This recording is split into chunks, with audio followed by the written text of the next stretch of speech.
This is Sports Radio 560 QAM. Sports Radio 560 WQAM Miami Fort Lauderdale presents the Neil Rogers Show. To talk to Neil, call 567-0560, toll free for Dade and Broward, or pound 560 on your cell phone. The opinions of Neil, his guests, callers, or anyone else on the show do not necessarily reflect those of WQAM, Beasley Reed Acquisitions, or the Beasley Broadcasting. No! Now, Neil Rogers on Sports Radio 560 QAM. Well, all right, sports fans. Jimmy and Danny. Coming soon from the people who brought you Fox's Who Wants to Marry a Multimillionaire comes the other side of the spectrum. It's Who Wants to Marry a Crackhead. Crackhead number one. If I were a lollipop, what would you do to me? Well, first, I like to make sure you were pure. Then I'd crush you up, cram you in a pipe, and smoke you. Crackhead number two. If I was a... Smoke you, please. Let me smoke you. I need it, baby. Come on. That's Who Wants to Marry a Crackhead. Coming soon on Fox. Fox. I'll smoke a box. Come on. Let me smoke it. 10:11 at 560 WQAM. Happy Tuesday to you. Boy, that poll yesterday sure got a lot of results on the internet on neilrogers.com. We had 472 votes. Our question yesterday was, do you listen to Marlins baseball on WQAM? And, of course, yesterday was a good day to have that poll because yesterday was our first Marlins exhibition game. Oh! Yeah, I was in the car going to the track yesterday afternoon. I heard Hank toward the end of his show saying, boy, I sure like these short shows after the Marlin game. And you know what? We love them. Let's have a Marlin game now. Come on, let's go. Suit up, boys. Get those jock straps on, and let's get Joe and Dave, dust them off a little bit. Sit them on opposite ends of the broadcast booth there. And let's play ball, baby. Let's play five, like Ernie Banks would say. Anyway, here's the results of yesterday's poll. Yes. We do listen to Marlins baseball. 76. A paltry 16.1%. Not looking too good, you know what I'm saying? Especially if you're planning on bilking the public for a stadium. I must be crazy. I must be nuts. No. No. What is it? No. Oh. 396. 83.8% said absolutely no. 84% of the people who listen to this show do not listen. And this wasn't in regard to an exhibition game. This was just, generally speaking, do you listen to Marlins baseball on QAM? And the answer resoundingly was no. How do you like that? I must be crazy. I must be nuts. 84%. Now, we already took the poll a couple of weeks ago about the sexuality of, the overwhelming majority were heterosexual, virile males who never stole a freight train, and some of them even have a wife or a beard or something like that. So it isn't the case that we got a bunch of limp-wristed fags out there who just don't like sports. The fact is that most of the people in this audience do not listen to Marlins baseball. So that was pretty interesting. Our poll question today, by the way, will have to do with what do you listen to in the morning, but we'll get to that in a minute or two. What? That's going to be a great poll. I think it's going to be very revealing. We can start, the first few weeks we're doing these poll questions, we learn a little bit more about the demographic of the 200 or 300 people we have left in the audience. Well, at least it's 600 anyway. So I come in this morning, and Greg Reed sticks his head in the door and goes, "Yeah." I thought, it must be Greg. I hear that sound again. I don't know whether it's amusing, whether it's sad, whether it's pathetic. I guess it's kind of a combination of all of the above. He had a call from corporate, meaning the Wanna Beasleys over in Naples yesterday, and I guess over there somebody must have heard me say that the quiet period was over today, which it is now officially over. Is it over? Yes. Quiet period's over. We don't have to be so quiet anymore about that Beasley stock. Yes. BBGI is the symbol, by the way. Yes. BBG, yeah. And they're a little bit nervous that I might say something to the detriment of that stock. And so they asked Greg to intervene, come in here and ask me, could I go a little easy on the... No. And I said, of course not. I said, if these people treated me well, if they gave me a phone system that worked, a little bit of promotion, lived up to all the promises that were made 3 years ago, I'd have no problem. See, some people in the audience think that I revel in ripping the management and talking about what a bunch of assholes they are. Quite au contraire. When I worked for Dick Casper at WS News, did I ever rip Dick Casper on the air? No. And talk about how incompetent the management was? No. No, because it was good management. We were having a great time. And they treated us like human beings. Gave us the stuff to work with. Gave us the tools, so to speak. And what's life without a tool, is what I always say. But the fact is that when you work for people who are pathological liars and who keep making promises that they refuse to live up to and expect you to make magic for them with a bunch of crap because they're cheap, because the check is always in the mail, people who don't pay their bills, people who string people along. How many times has Mandich come on the air? Yeah. And bellyached about the fact that he hasn't been paid by these people for 2-3 months at a time. Oh, and by the way, Danny D., the asshole up there, what was it again? Carolina Mountain Water, I think, up in Palm Beach. Was that the name of his company? Carolina Mountain Water? Uh-huh. I'm driving home yesterday, and it dawned on me that that was like almost verbatim, word for word. A similar fax. I guess a lot of the people, the chronic faxers out there, they must have a form fax that they maybe change 2 or 3 words out of, and then they keep pumping the same thing through there over and over again. Topics went out with high-button shoes, Danny D. Topics went out with WJN. Oh! Okay, sweetheart? Yeah, they're history. Did we do topics at IOD? No. When I was a lot more entertaining? No. No. But thanks for continuing to listen, even though you deny it in your facts that you found more interesting things and better things to do and actually found a life, Danny D. Have a nice day, sweetheart, because I know you're listening right now. Uh-huh. Don't we all know he's listening right now? Uh-huh. Oh, before I get back to the Beasleys in this stock, and a lot of people are seeing, Greg also points out, a lot of people in this building bought the stock. Did I buy it? No. Did George buy any of it? No. Did Robert Grieper buy any? No. Did Mark Eisenberg buy any of the stock? No. That's 4. 4 of us who did not buy one single share of Beasley stock. When we were made the offer, we said very politely, no. No, thanks. Very politely and quietly, no, thanks. We don't want it. Not with our hard-earned cash. Somebody else. And I said to Greg, well, you know, there's an old saying, a sucker is born every minute. Just like our good, close, personal friend Joe Costello, who was in here yesterday saying, oh, it's up to 13. It's almost to 14. As soon as it gets to 14, I'm going to sell it. And I said, okay. As of this morning, it was 13 3/16 is what it closed at yesterday. Now, keep in mind, the initial public offering price that these people were given a great opportunity to buy the stock was $15.50 a share.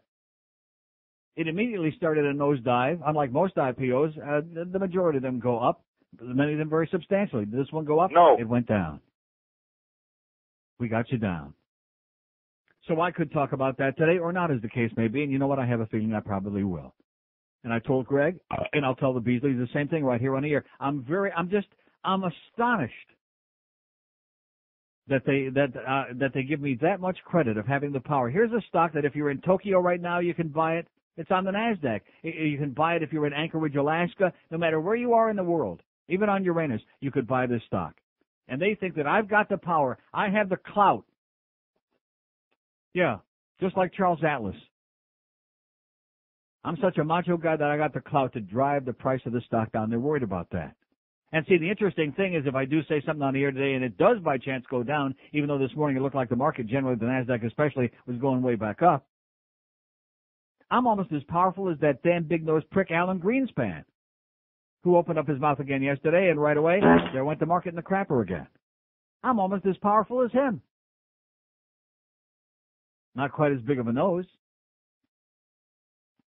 So we'll see. But it's good, because now if it goes down to say, oh, it's that goddamn Neil Rogers, he's the one that's talking people out of buying our stock. Rhymes with schlock. Interesting how things rhyme, you know? Like I was thinking last night on the way home from the track, Eddie K rhymes with GA. No, seriously, it's amazing how things in life all kind of like tie in together. You know what I'm talking about. 9 minutes after 10 at 560 WQAM. No portion of this broadcast may be reproduced No. express written permission of WQAM Beasley Reed Acquisition Corp. Neil Rogers is my lover. Now in theaters. This guy's a legend. I don't know how he does it. Jimmy the Tulips is someone with a very special talent. I heard he can suck the seed out of a peach without even biting it. Jimmy the Tulip? Yeah, talk about a cunning run. Bruce Willis stars in The Whole 69 Yards. Jimmy the Tulip, how did you make all those other girls so happy? It's not the women I've made happy before. It's the woman I'm about to make happy. Oh. It's Jimmy the Tulips in The Whole 69 Yards, a film you'll be seeing in dark CD theaters sometime soon. Excellent. Can't wait. It's 10:14 at 560 WQAM. By the way, can we do a phone check before we continue? 567. No, just call up and let's make sure the phone is working. We should be doing this every day on the air. Oh, you're rebooting now? Shame on you. 567-0560, pound 560 on the AT&T line. Out of town line, 877-785-6345. Just to dial in and let's see if any of the lines are working this morning. Because Greg is sure, don't answer him. WQAM. Hey, Neil, phone check. Thank you. All right. Oh, now what is that? The that was line? Oh, I did that. Damn it. QAM. Soldier. QAM. QAM. WQAM. Yeah, phone check. Thanks. WQAM. Did you say check? Now, what is, where's my check? What kind of a response is that? Hey, line 4 worked. Line 4 did work, but I don't see anything after 7. You know what I'm saying? I don't understand that. There's something with this Those whole... are the date lines. I beg your pardon? What do you mean by that? 5, 6, 7, 8 are the date lines. 5, 6, 7, 8. Who do we appreciate? Not date, I guess. Well, don't tell me there's something wrong with line 7. Huh? Phone check. Hello. It works. Thanks. WQAM. Neil, who Yes, scored sir. the winning goal? For the Leafs? Yeah. Matt Sundin. Thank you, sir. Yes, sir. Bye. Oh, I'm glad you talked about that. Okay, get out of here with that stupid phone check. No, I just wanted to see if they're working. We should do that at the beginning of the show every day instead of going through that aggravating thing, because then if they don't work, then we can just go home right off the bat. Okay, stop with the phone check. Bye-bye. No, I mean, Greg Reed comes in here this morning. I wish I could have had a goddamn secret cassette recorder sitting around somewhere. The most unbelievably inane conversation.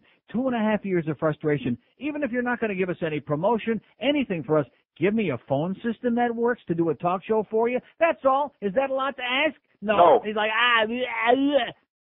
And even Bluff Lindsay's standing here having a hard time keeping a straight puss. Standing behind Greg's back making little symbols, little signs, you know. One of them I was a little bit nervous about what that meant. But anyway. Okay, we'll get back to the Beasleys. We'll get back to the phone system. This guy brings up an important thing. Yesterday, people wanted to talk hockey. Was there anything to talk about? No, today's the big hockey day. It's the game of the season. Panthers at Washington tonight. Any interest? No. Talking around the building, I'll tell you, optimism is not too great. Optimism is not great for that game tonight. Now, you never know. Maybe they'll pop up and surprise us tonight, the Panthers. Maybe all of a sudden Pavel and Ray Whitney, they'll be like earlier in the season. They'll pop up and win the big game because this is for, I mean, can you imagine after having a 14-point lead in the division just a few weeks ago, being on the verge of dropping into second place in the division tonight? Can you imagine that? No. Kind of hard to believe, but it's true. Desperate game. And there are people I know who think that I'm very superstitious and very childish, and the fact is that on television, I will not watch the Toronto Maple Leafs play. I got my tape recorder going. I won't watch. The stress level, my blood pressure goes up. And personally, I have no problem. I love it. But on television, I just get the VCR going. And I'll peek in every now and then because when I turn it on, the other team scores. True story. I go to bed last night. The Leafs are ahead 2-0. It's on the West Coast. They're playing out of Vancouver. And, of course, I can't fall asleep till after the game is over. So I get up. I run in the living room. I turn on the set. It's 4-1 Toronto. All right. And I'm thinking, okay, it's in the bag.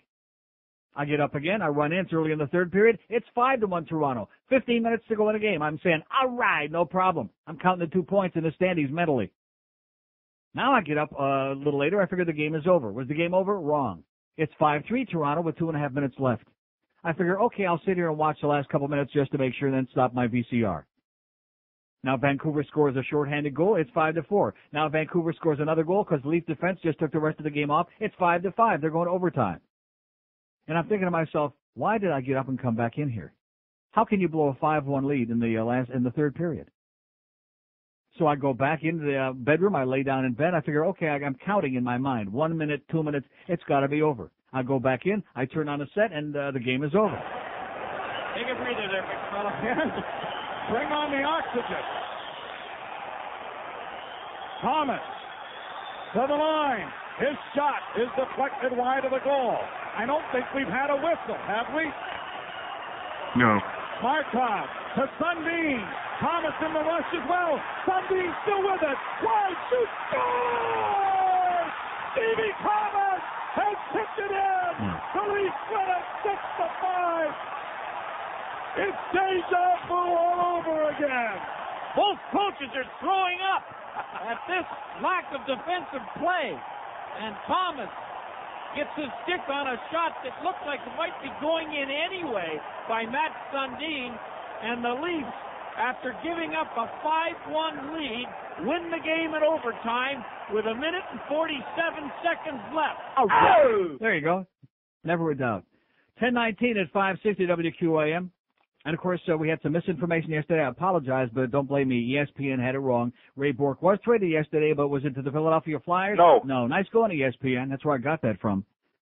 And that's good news for everybody who's got an Eastern Conference team that they like. They went to Colorado. Philadelphia got enough guys already, okay? Everybody that gets traded goes to Philadelphia and New York. We're sick and tired of it. So we went to Colorado in the Western Conference where we can get that old man out of our face, along with good old Dave Andrechuk. Bye-bye, Ray. We'll see you. So anyway, getting back to that Beasley stock. Oh, I'm sorry.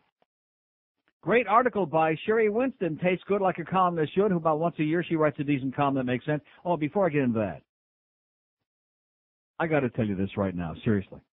If there's anybody who thinks that it's me, like some of the assholes that were calling this show yesterday, oh, it's you, Neil, it's you. Yeah, it's me. You talk about neurotic. I picked up the page D, which is the inside of the sports section in the Herald, the front page, and I showed it to George, Mr. Anti-Sports, and he peed in his pants. He had to go change his underwear. Staying or going? And here's Danny. Danny and Danny and Danny and Danny, the Dolphins and Vikings, the Vikings and Dolphins. Jimmy and Danny, Jimmy and Danny. I mean, it just never dies. This town suffers from Danny disease. It just never ends. I have a feeling that 6 years from Sukkot you could come back here. You could leave now and come back in 6 years, and they'll still be debating the same thing. Should he stay? Should he go? Should he leave? Should he take a crap? Should he steal a freight train? What's the story here, Danny? And all morning long, I guess, from what I've been told, even though I don't listen, but all morning long, I'm hearing that's what they were talking about again. And Donnie B came in and stuck his head in the door and said, hey, don't pee on our parade. That's all we got to talk about. Got the biggest game of the year for the Panthers tonight. Of course, there is no hockey talk on these shows in this, on this station. Biggest game of the year. They're on the verge of getting bumped out of first place in the division. And what are they talking about? Jimmy and Danny and Jimmy. Should he stay? Should he go? And Dave Hyde, well, I'm going to tell you, Dave, you really are. You're just, he's an asshole. God. He keeps writing the same column every day now. This is after the column he wrote yesterday, which is his way of sucking up to John Henry and his little, kind of a little foreplay for warning us that he's going to be signing on for that cruise ship tax to build John Henry a stadium. Shabby way to treat Marino. This is the 825th on a 50,000-part series by Dave Hyde about how crappy they're treating Danny Boy and the organization, and they're a bunch of liars and this and that, and Eddie Jones said this, and Eddie Jones said that, and yada, yada, yada. See, there are two words that could solve that whole dilemma. I retire. There you go, Danny. Just say them. I retire. I've come to my senses. I'm not playing in Minnesota. I'm not coming back here where they don't want me in the first place. I retire. Then you wouldn't have to worry about how he was being treated by the Dolphins, by this one, by that one. He's got nothing left to prove. He's got more money than God. And this town can't let him go. The same people who every time he farted it was the wrong flavor the last couple of years, and every time that something bad happened it was his fault. Now they can't let him go. So please don't tell me it's me. There's something in the water here. There's something in the air. And did anybody see the thing on Channel 10 Friday night? Because I was out of town.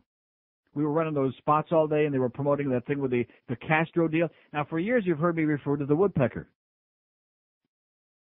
And a lot of people probably go, oh, that's another one of those jokes Neil made up. It's not a joke. The woodpecker is like a gigantic transmitter that has been rumored. I mean, I don't know if they actually know that it exists. Do we know if it exists? No. But supposedly Fidel's got this enormous transmitter down there, this gigantic tower that puts out these maddening high-frequency tones whenever tones beamed right directly at South Florida every time he cranks it up.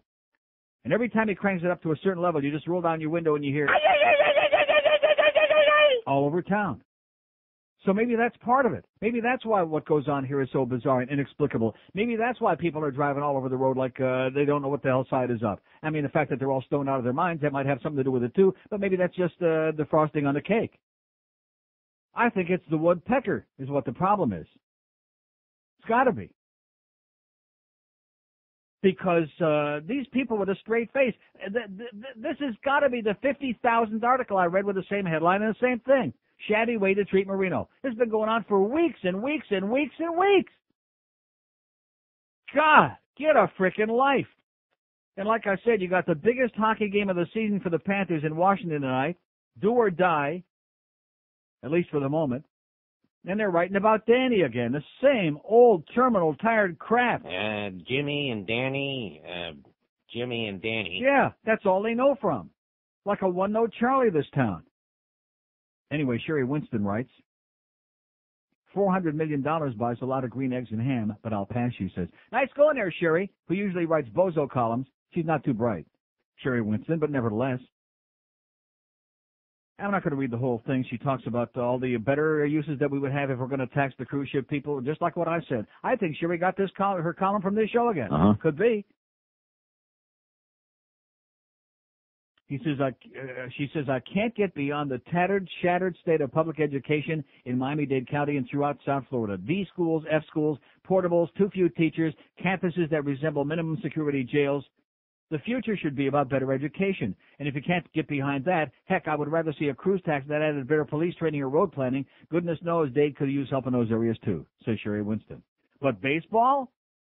Perhaps Silver and Henry, this is Ron Silver and John Henry, perhaps they've been eating green eggs and ham. Perhaps they believe they can create an appetite for the improbable. Well, if that's the case, let me say this, says Sherri Winston.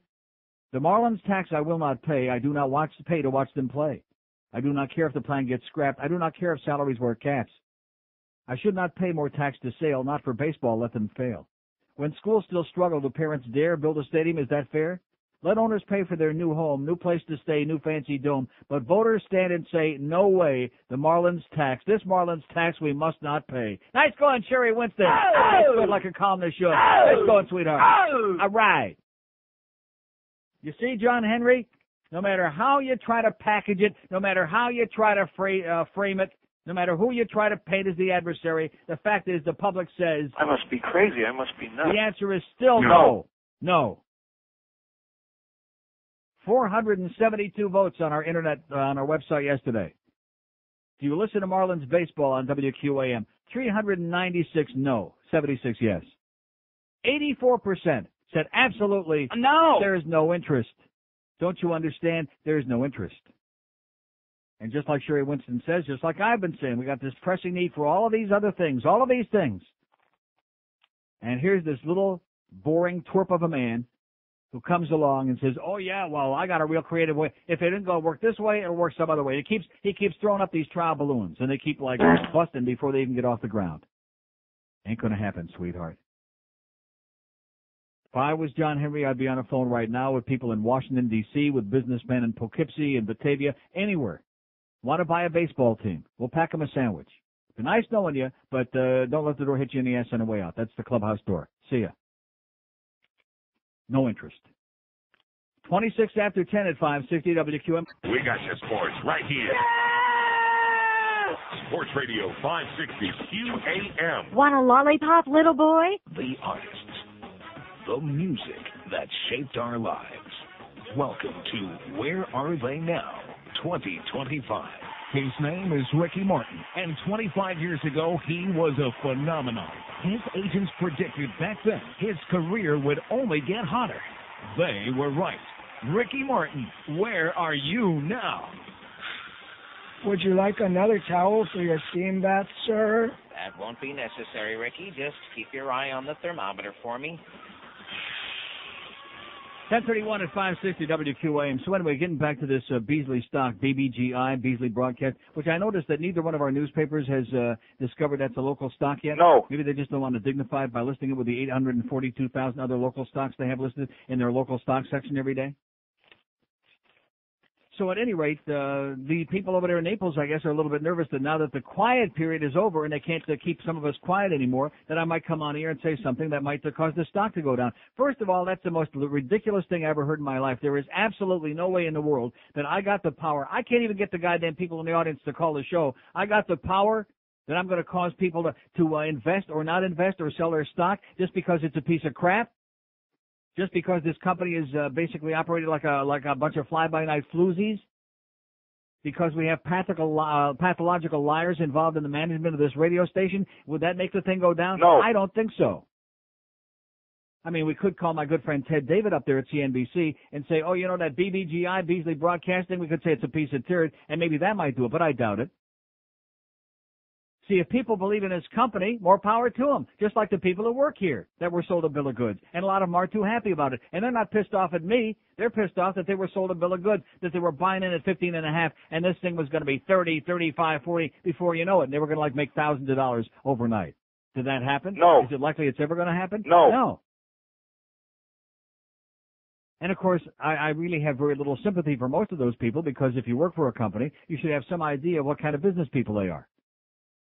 Now, how could you work here more than 5 minutes and not be aware of the way this company operates? In fact, you don't even have to be here 5 minutes. All you have to do is walk in off the elevator on the 3rd floor, take a look up at the ceiling with the wires and schmutz still hanging around, and then walk through that hallway toward where we're sitting right now. And look at the schmutz on the walls and the wires still hanging loose, and say, well, how long has this construction project been going on? And your tour guide would say, well, what year is it now? Since before Jesus was a baby.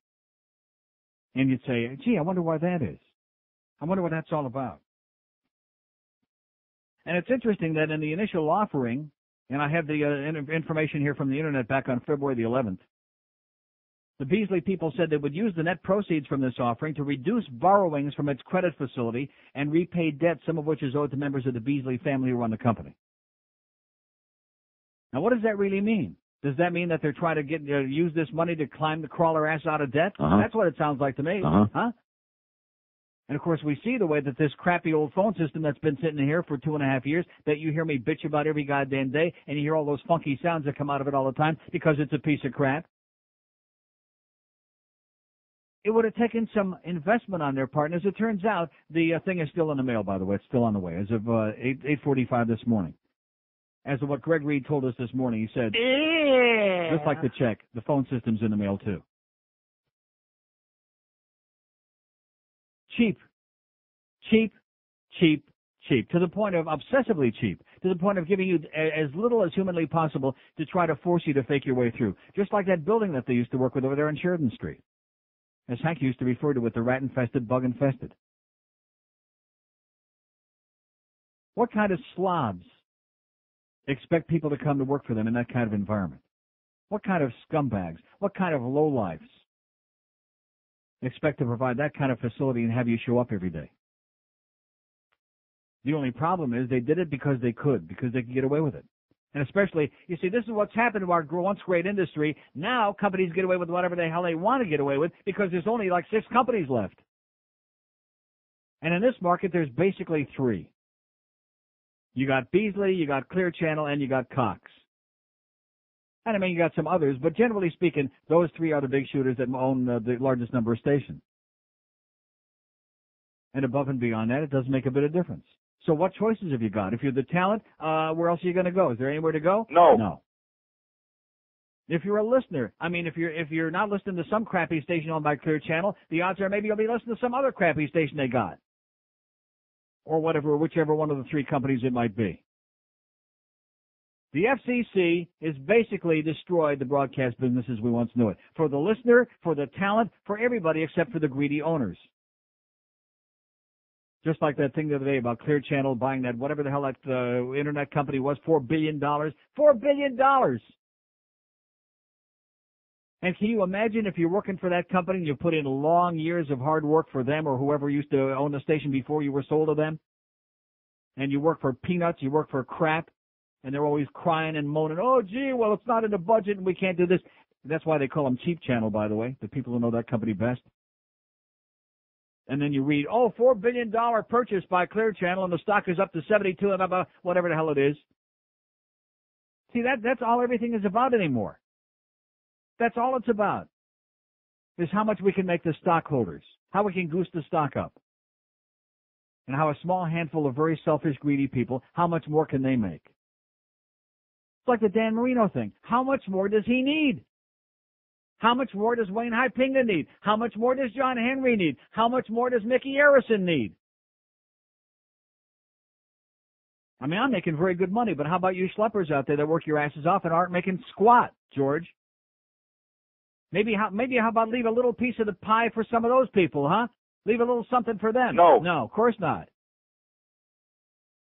That's why those shows, Who Wants to Be a Millionaire, Who Wants to Marry a Millionaire, Who Wants to Suck a Millionaire, Who Wants to Sleep with a Millionaire, Who Wants to Lick a Millionaire's Ass, because that's all it's about anymore. Millions and billions and trillions. It's just like the lie of, forget about studying and getting the brain, you're going to be in the NBA. It's the same thing. You're going to be a millionaire. Are you going to be a millionaire? No. Probably not. Probably not. I think you can sit there by the phone from now until the end of time, and Ed McMahon and Dick Clark will not be calling you up with that $10 million.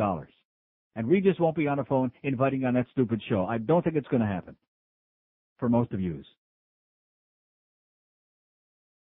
And Greg says, well, maybe a little good-natured kidding. I said, what's good-natured about it? When people are cheap, when they treat you like crap, when you have to have your lawyer threaten to take them to court just to have them live up to your contractual agreements and provide you with the equipment you need to do a radio show, what kind of good nature is there involved in that? It's not a joke, Greg. And he says, George had to walk out of he's in the other room over there. He had to walk out in the hallway because he couldn't stand sitting there looking at that stupid expression on this man's face. It's called defending the indefensible. Does he have any defense for this? No. I kept saying to the man over and over again, 2.5 years of this. This isn't rocket science. This isn't some major expenditure of millions of dollars. It's called providing me with a phone system that works, that's all. Giving me some equipment that works. Come over here, gave you all the big ratings, making you millions of dollars, doing everything in my power that I could possibly do, being the great guy that I am. All I ask in return is give me something that works. Give me a phone system that works. Give me some equipment. Give me anything that works. I will not give it to you. Yeah, that's the response. It's in the mail. It's on the way from San Jose. It's coming any day. Just like Peter North. Squirt, coming any day. And so if I were to get on the air and say that if I were you people out there, I wouldn't touch the Beasley stock with somebody else's fingers. And certainly not with somebody else's money. Would I be wrong in saying that? No. Because that's my opinion. Did I buy any? No. Would I buy any No. at any price? No. No. Because that's my opinion of this company. Oh, yeah, they do pay me, but they pay me only because they have to pay me to keep me coming back.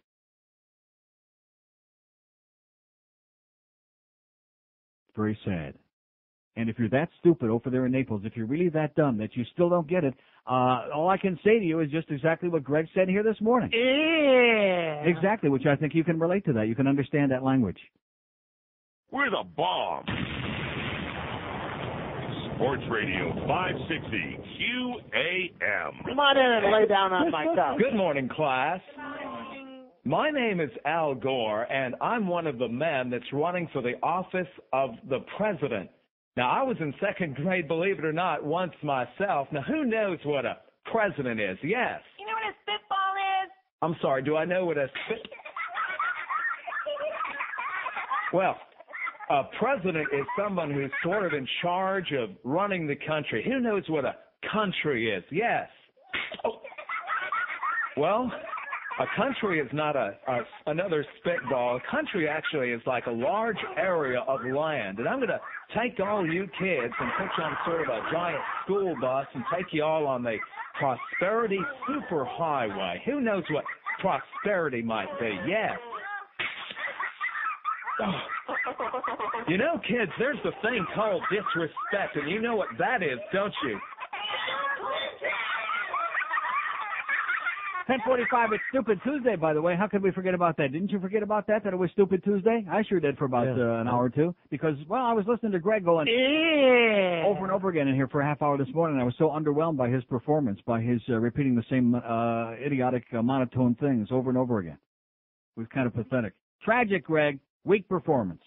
If you want to buy the Beasley stock, go ahead. Be my guest, okay? There's an old expression, forewarned is forearmed. That's all I can tell you. If you want to buy the stock, go ahead. They can use the money. The people around here, there's some good people, are desperately hoping to get their money back. If it got anywhere near $15 a share, they would sell so fast it would make your goddamn eyes pop out of your sockets, okay? So go ahead and buy some stock, or not, as the case may be. I'm just trying to give you an advance warning that these people are really the best.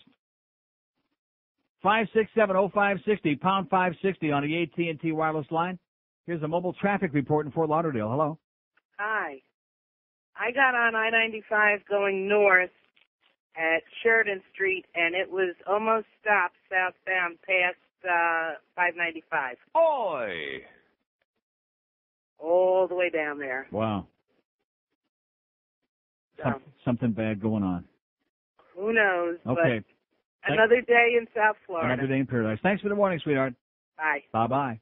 There you go. There's a little warning for you. Stay off the goddamn road. Stay off I-95. 567-0560, pound 560 on the AT&T line.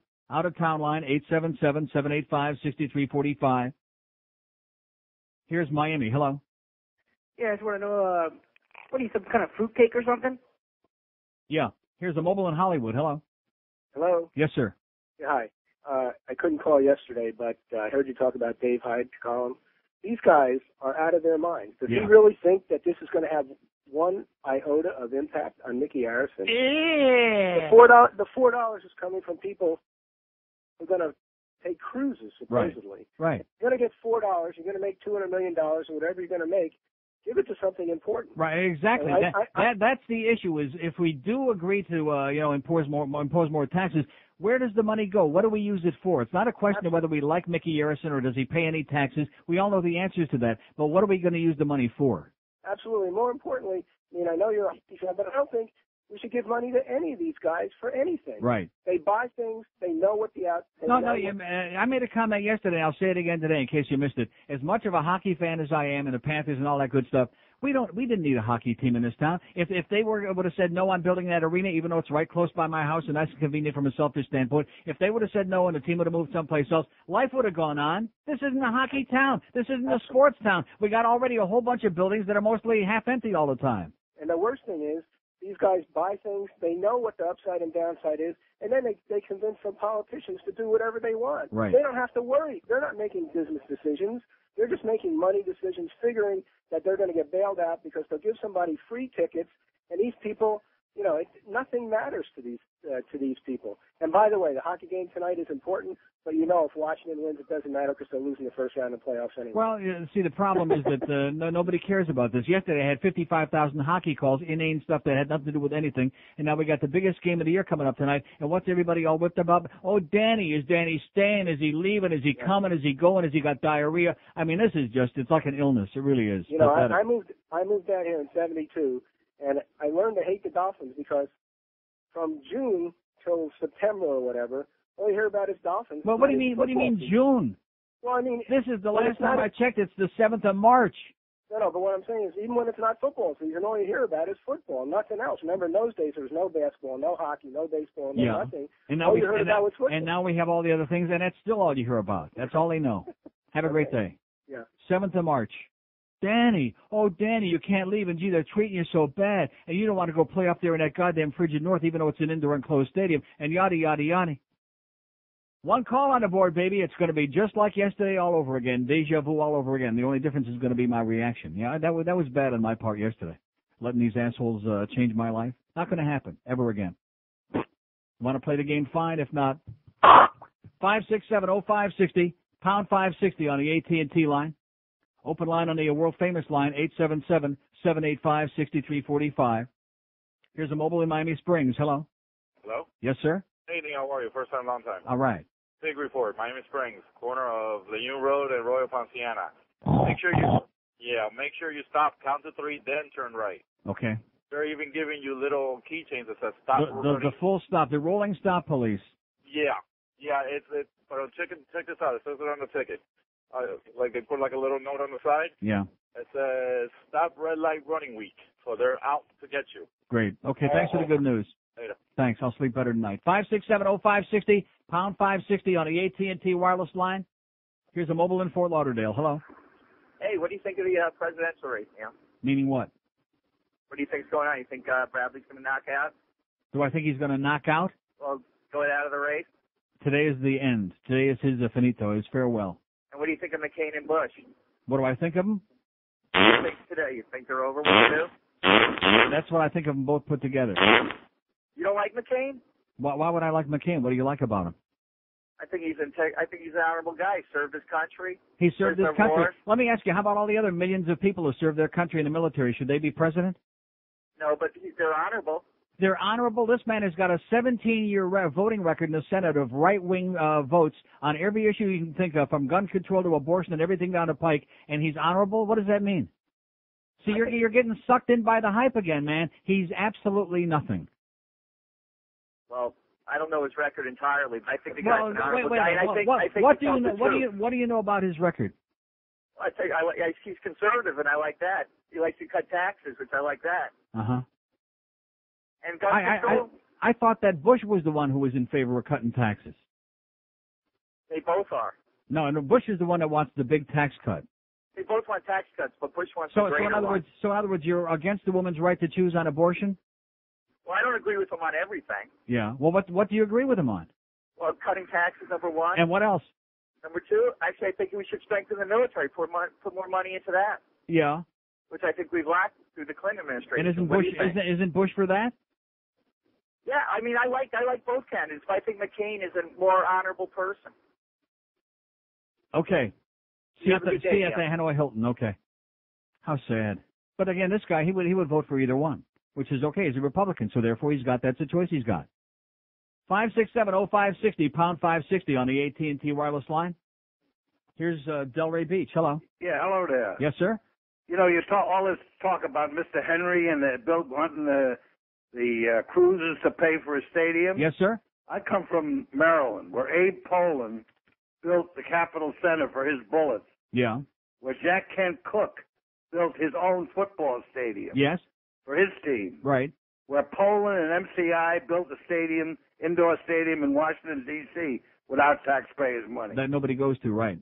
Oh, are you kidding? You can't get tickets for the Redskins or the Bullets. For the MCI Center? Right. Wait a minute. The Redskins and the Bullets play in the same facility? No, the Redskins play in Jack Kent Cooke's right. part. So how about the Washington Capitals, the hockey team that nobody goes to? That's what I just said. Well, the Bullets are the big crowd puller there. Well, in Washington, there's a lot of Bullets in Washington. There's no question about that. All right. Have a good day. And back to you. Okay. 567-0560. One thing I like about the old people down here, they got a good sense of humor. You know what I'm saying? Uh-huh. Yeah, they really do. Especially when their bag starts overflowing. Yeah, they got a good sense of humor about that. Out-of-town line is open, 877-785-6345. But don't you like McCain? He's an honorable man. He stayed at the Hanoi Hilton. He served his country. So maybe that guy is a right-wing fanatic. And if that's the case, then that's his man. Has McCain got a chance? No. Not after today. He's done. He's well done. Stick a fork in him. He's done. Like Danny Boy. Done. Finito. Bye-bye, Johnny. Here's a mobile in Miami. Hello. Neil. Yes, sir. How you doing? Great. Listen, I took your advice and I went out to Vegas a week ago and I stayed at the Bellagio. Incredible place. Absolutely incredible. And we spent some time across the street at the Paris Hotel. That's beyond belief. Coming back to South Florida after spending a week in Vegas is like letting all the air out of the balloon. That is just such a well-run place, It's indescribable. Anybody who hasn't been out there is really missing the boat not spending some time out in Vegas. I just wanted to share that with you. Thanks for your Okay, well, I'm glad it's time. still there. Okay, thanks a lot. Vegas is still there, boys and girls. Oh! And it's still great. Oh! We're still having a great time. Oh! Paris is beautiful, and Bellagio, and check out the Venetian, too, they tell me. Oh! There you go. It's still great. And we're still here. And Nick Tahoe's is closing in one location, 8 o'clock at night. A lot of people are very concerned about that, by the way. That's correct. See, you're rolling your eyes in there. It's a very important thing about Nick Tahoe's in Rochester and the garbage plate and stuff like that. For those of us who know great sloppy cuisine. Hey, if you're going to work for the Beasleys, if you're going to, dress sloppy, then why not eat sloppy? Why not just slobber it all over you? Why not have, food running all over your puss like the Beasleys do? And all over those Brooks Brothers suits, those rumpled up suits that they wear that look like they were sleeping in a dumpster for 2-3 weeks at a time. They're classy people. It's a great stock. 1056 at 560 W. Hey, I'm doing my best for these poor suckers in here that got sucked into that piece of crap. I mean, that's a great stock. BBGI, baby. It rhymes with buy, and then you die. It's great. Beasley Broadcasting, man, they need the money badly. George might actually get his bonus. No, seriously, they gave us, it's one of those A or B. It's either one of the above. Can't have both, column A or column B. Either George gets his bonus or you get the new phone system. Which one you want? So we're thinking about it. 4 minutes before 11 at 560 WQAM. WQAM, Miami, Fort Lauderdale. how the Clintons spent their first night in Chappaqua. I'll get it, honey. No, I'll get it. Don't worry about it. Just relax. I'm coming. Hi there. Well, hello, Mr. President. I'm Sarah Rubin. Yes, you are. Yes, my family lives in a Victorian house across the street. Oh, it's a very nice house, and you have very nice legs. Well, thank you, sir. And welcome to our little town of Chappaqua. Hope your family will enjoy living here. I think I will. My daughter, Amanda, and I have baked you this little welcome to the neighborhood. It's our family recipe for pineapple upside-down cake. I like to take your pineapples anyway, upside down, sideways. Thank you, Mr. President. Oh, bye-bye, then. No, it was just a lady from next door. That's all. I said I'll get it. Just sit down and shut up, will you, please? Now, there are boxes. I can't believe it. Well, hello. Hello, Mr. Clinton. I'm Elaine Krifkin. Just keep your voice down. Are you the escort? No, sir. I'm sorry, Miss Krifkins. What can I do you for? Well, I just wanted to welcome you to the neighborhood. Well, the escort's not here yet, so if you want to jump on old Charlie. No, sir. All right, well, I'll see you later, Eileen. Whatever your name is. No, it's just another neighbor. You gonna make some food or what? Oh, sweet Jesus. Hey, the doorbell's going crazy. I'll get it. Great Caesar's ghost. Hi, Billy. It's me, Monica. Good God Almighty. What do you think of my new barn? Well, what are you doing here? Well, I bought that house next door with my Jenny Craig money. Oh, my God. We'll be seeing a lot of each other in the year 2000. No! No, I don't have to worry. She's hanging out with Tom Green a lot these days, too, which we're very embarrassed about. I guess we're writing him off the list, Tom. Yeah, he used to be a great guy. He was very funny, but now, forget it. Connecticut wrestlers charged in hazing. All of a sudden, I've been talking about this for years, and suddenly they're catching on. New York Times on Sunday, big article here. High school hazing turns more violent. In step with society, educators say. Here's a big article in Maclean's, the Canadian magazine. It's kind of like the Time magazine of Canada. The hell of hazing. And here what somebody faxed me, which thank you very much because I forgot about it. I had it here on Friday, never had time to talk about it. Connecticut wrestlers charged in hazing. And just like we've always said, isn't it interesting to notice that almost every one of these hazing episodes includes something having to do with genitals, huh? Yeah, something like that. That's a gay club, you moron. Right, getting naked, shaving your pubic hair, rubbing your genitals in somebody's face, walking around doing the elephant walk, grabbing a hold of somebody else's penis, etc., and so on. Isn't that interesting? Well, we'll get to that. Connecticut wrestlers charged in hazing. And, of course, we all know about wrestling anyway. That's a gay club, you moron. 5670560, pound 560 on the AT&T line. Out-of-town line, 877-785-6345. Here's Hallandale. Hello. Hello, Neil? Yes, sir. Good morning. Oh. Excellent show, long-time listener. Neil, two things. I've been hearing you about all the filth and dirt, you and Ham about this building, where you work and all that. How come? What are you talking about? Filth and dirt. Well, you're saying there was infested in this way and that way. There's wires coming out of the ceiling. Oh, the building you're talking about, yeah. Okay. Now, I worked for a company the same way down in China. We got together. We had the building department, the health department, and everybody. This guy, we had him nuts. It's not going to happen here, sir. Well, I got news. He got more summers than I got hair on my head. Let me say it again. It's not going to happen here because we have a bunch of pussies that work here. It's not going to happen. Well, then they deserve what they get, because if they don't want to worry about themselves, then they should get everything that's coming to them. Okay, thank you.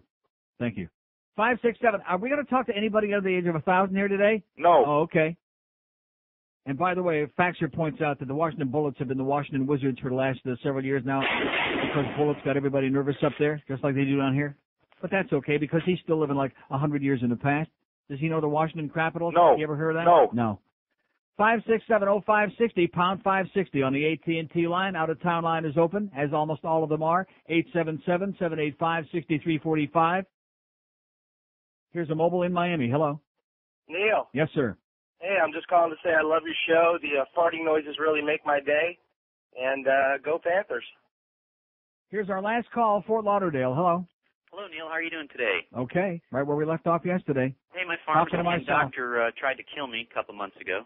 I had some surgery on my shoulder. Yeah. They gave me something called oxycodone, to go home with. Yeah. It's like a active ingredient in Percodan, Uh-huh. which is 5 milligrams.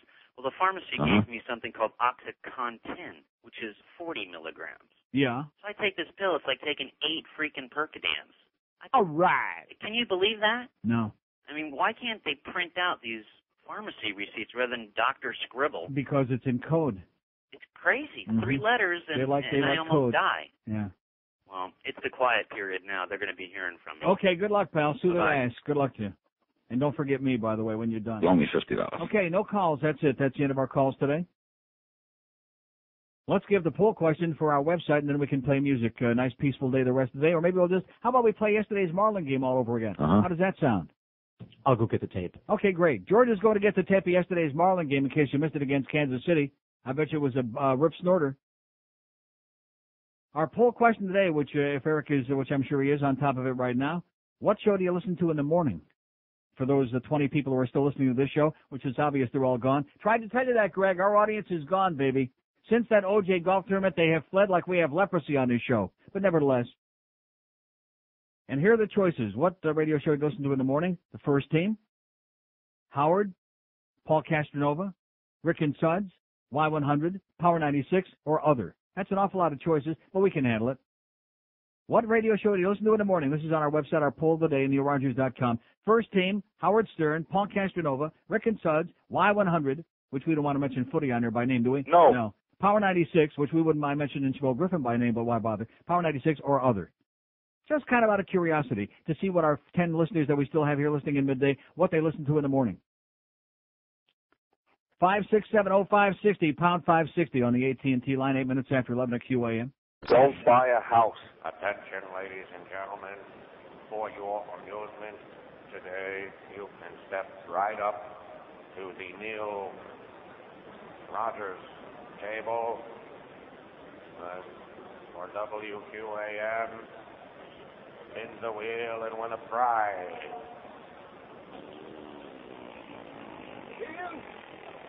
Bill! No, not that guy. Bill! What do you mean? Jesus! I'll take it. Spin the bill! Spin the bill!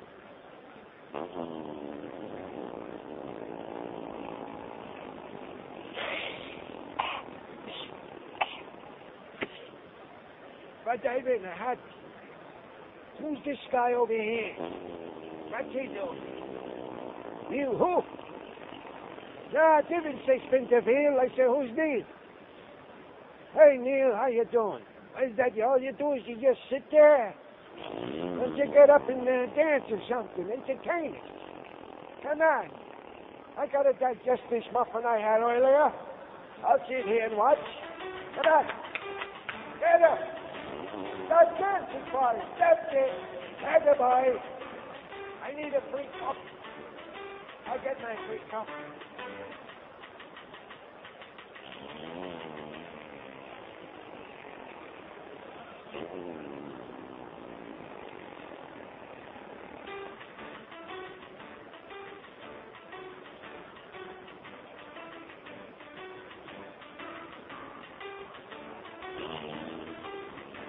Dead people and illegal aliens. It's 11:14 at 560 WQAM. Here's our final tabulation, I guess, because we didn't start the new poll until just a few minutes ago. So Eric left this thing on there until right up till that point. Do you listen to Marlins baseball on WQAM? We wound up with 518 votes. So somebody is out there. They're just not calling us anymore. In fact, maybe now that we have this new thing with the polls on the internet, maybe that's just how we'll communicate, right? Just yank the phone out. When in doubt, yank it out. What do you say? 518 votes. 437 said No. They don't listen to Marlins baseball on QM. 84.3% said No. 81 said yes. That's only 15.6%. Over 84% of the people who listen to this show do not listen to Marlins baseball. That's a higher percentage than who wants to see titties on TV. Right, that's exactly right. This is the most overwhelming and lopsided. How do you like that, John Henry? You're whistling up. Even Sherri Winston, who tastes good like a columnist should, she says no chance. No way, Jose. Nice column there, Sherri. Sure makes a lot more sense than that Dave Hyde, that jackball, who's already looking to come through the rear door, hop on board. Do we want to include NPR on that list? Eric wants to know. Tell him to cut the crap. 5670560. I got news for you. That's only for Georgia's intellectual listeners, the NPR. 5670560. Where, oh, where have those callers gone? And the only people who are calling me now are old grizzled farts. That's what's going on now. Over the age of 100. Don't put any more old farts on there, please. As much as I enjoyed beating them up, don't put them on there. I can't handle it. Well, the Washington Bullets and the baby. You know, you can hear the death rattle in the background. Although it does make me feel very young. It's kind of like going to that appearance we had at Seminole Indian Casino, where I felt like, not even like I was in elementary school all over again. I felt like a child. Here's Peoria. Hello. Neil. Yes, sir. How are you? All right. Just moved up here from last summer. Yeah, and how's it playing in Peoria? It's nice. Live down Delray Beach. Oh, well, you sure moving up in the world, man. Sure. Yeah. For 20 years, I used to live up here. Did pool service, and with my Sony Walkman. Yeah. Yeah. The Marlins. Boy, haven't heard that. It's the Cubbies up here. So, yeah. I just, Okay, well, listen, have a great day. Here's a mobile in Fort Lauderdale. Hello. Hello, Neil. Yes, sir. Hey, it's Tom. I just wanted Hey, to say, Tom, how you doing? I'm not an old geezer. I'm 27 years old, and I've listened to your show for about 3 years now since you came to QAM. Thank God for you, Tom. Thank God for our one listener that we still have under the age of 100. I just I have to feel sorry for you and begging for calls every day. I think the happiest I saw you was when you weren't taking calls anymore. Yeah, those 3 weeks were like heaven. Oh, thank heaven. I think you should do it again until they get you your new phone system. So when people try to get in and talk to you, they... No, but you see, if I do that, it's not a good tactic on my part, because if I do that, they'll say, oh, well, you see, you don't need the phone. You're doing just great without a phone. You need the goddamn phone system. If it doesn't work, you can do a talk show for 4 hours. You've already proven that. And I'm not going to give them that opportunity. That's true. I mean, if they want to double my pay, I'll consider doing the talk show without any calls every day. That sounds fair. Retroactive. That sounds fair. Hey, how do you think that Colorado Avalanche trade with the Bruins with Ray Bourque? Inconsequential. Ray Bourque is finished. He's another Danny boy. He's another guy that should have quit a year ago, and he just didn't know when to hang it up. He's done. He's finished. You think so? I think that trade will be of no consequence for either team. I think he should have stayed in Boston because I don't think Colorado has a chance to win the Cup anyway. And that's right. You know, all this crap about, well, we want one more chance at the ring, at the Cup, at the this. That's so goddamn overrated. Did Ernie Banks ever win a goddamn World Series? Of course not. There's so many great athletes who never won a championship. What the hell difference does it make? I mean, the guy made millions of dollars. He's a household name in Boston. If he's got some class, he could have retired there, finished it out, and and hung it up. Absolutely, I agree with you. And God Go bless Panthers. you. Thanks a lot, Go Todd. Panthers. All right. Bye-bye. Tonight's the big night, baby. Panthers at Washington. Any interest in that? No. Any trades yet by the Murrays? Is the spokesman doing anything yet? No. No. He's kind of in suspended animation again, the spokesman. Nothing happening. All kinds of other things happening around us. Are we doing anything yet? No. Better do something soon, sweetheart. Because sometimes you feel like it's just slipping away. You can feel it slipping right out of your hands. And the division championship, too. Fine, and with all those teams like bunched up in there now, all those teams between like 78 and 82 points, you got the Leafs now with 82 and Philadelphia with 81 and the Panthers and Washington with 80 and Ottawa right on their ass with 79. All those teams just jammed on in there. So if you keep that losing thing going on that the Panthers have been doing a lot lately and keep playing no defense, all of a sudden you might wind up in the real crapper come playoff time. And we sure wouldn't want that to happen because then we might have a lot of empty seats for the playoffs, and that would be real embarrassing. Right, Wayne? Uh-huh. That would be bad. And I'll say it again. Here's a man, had to have 19,000 and some odd seats in that place. Couldn't have handled 17,005, something like that, and made nice, big, comfortable seats that had like real big, without all the goddamn knee space being taken away for those cup holders. Could have made it nice and comfortable for everybody. Couldn't he? But he didn't do it. Because they're a bunch of greedy sons of bitches, and then they wonder, gee, how come nobody's showing up? I don't understand it. It's only $67 a game. And look at the great prices on that food that I wanted to talk about that one day when, again, the cat had everybody's tongue and nobody wanted to comment on that. You know, it's interesting, though, when I go to the games, you'd be amazed at all the people that come up to me, oh, you're right, Neil, the food here sucks and the prices are ridiculous. All these people say that. But would they call? No. No. And you want to know why? Because nobody wants to make the effort. Nobody wants to lift a finger anymore. And you notice that more and more and more with these Generation Zers. That's another thing, by the way. If somebody tells you you're a Generation Xer or a baby boomer, take a big pile of dog manure and slap them in the face with it, okay? I'm so sick and tired of all these goddamn media-created categories. Oh, everybody has to be pigeonholed. That's going to be our poll question one day next week, I think. Would you rather be cornholed or pigeonholed? No, and that's why do people like our good friend JP? There was a good kid, but a little wet behind the ears. Oh, well, I'm a Generation Xer. Well, what is that crap? How can somebody make up some stupid plastic artificial name like that to categorize a whole bunch of people who don't think the same, who don't dress the same, who don't eat the same, who don't even crap the same? Oh, but I'm a baby boomer, and when the boomers do this and a boomer does, yeah, the boomer. And by the way, get the boomer out of the booth. He sucks. Here's North Miami. Hello. Hey, how you doing, Neil? Great. I took the day off. It's my birthday. Great. Oh, it's your birthday. See, Yeah. They all want something, man. They all want a little. No, I don't. Well, that's the least I can do. You for didn't you. have to play that. You sound like you're under the age of 100. We got to do something to try to win the audience back. They're gone. They're all gone, man. I'm feeling a little old today. I used to be real popular until a couple of days ago. 45 today, Neil. That's not bad. I was 31 when I started listening to you. Take a drive over to Central Indian Casino like early in the afternoon. You'll feel like a teenager again. I was talking to my dad Sunday, and we have a mental picture of that whole scene there. And I don't think my mental picture can do it justice. That had to be hysterical. Do you remember the scene in Cuckoo's Nest where they were like dancing? They were like, it was real quiet, Right. and they had the music in the back, and they were all dancing. That was kind of like it was in there without the music. I called for one reason. Actually, I called for two. Number one, I see radios being turned off all around South Florida when the Marlins, what is it? This is spring practice games or something? Exhibitionist games. And they yank you for that? They're yanking it. That's unbelievable. I mean, 518 responses, which I think is the highest response we've had in just a one-day poll so far. So a lot of people felt strongly enough to give an opinion. And 437, almost 85% said absolutely they don't listen to Marlins baseball. So that means that at 12:50 yesterday, 85% of the people who were listening turned it off, and maybe the other 20 people turned it on who want to hear the game. Doesn't that affect your ratings? Of course.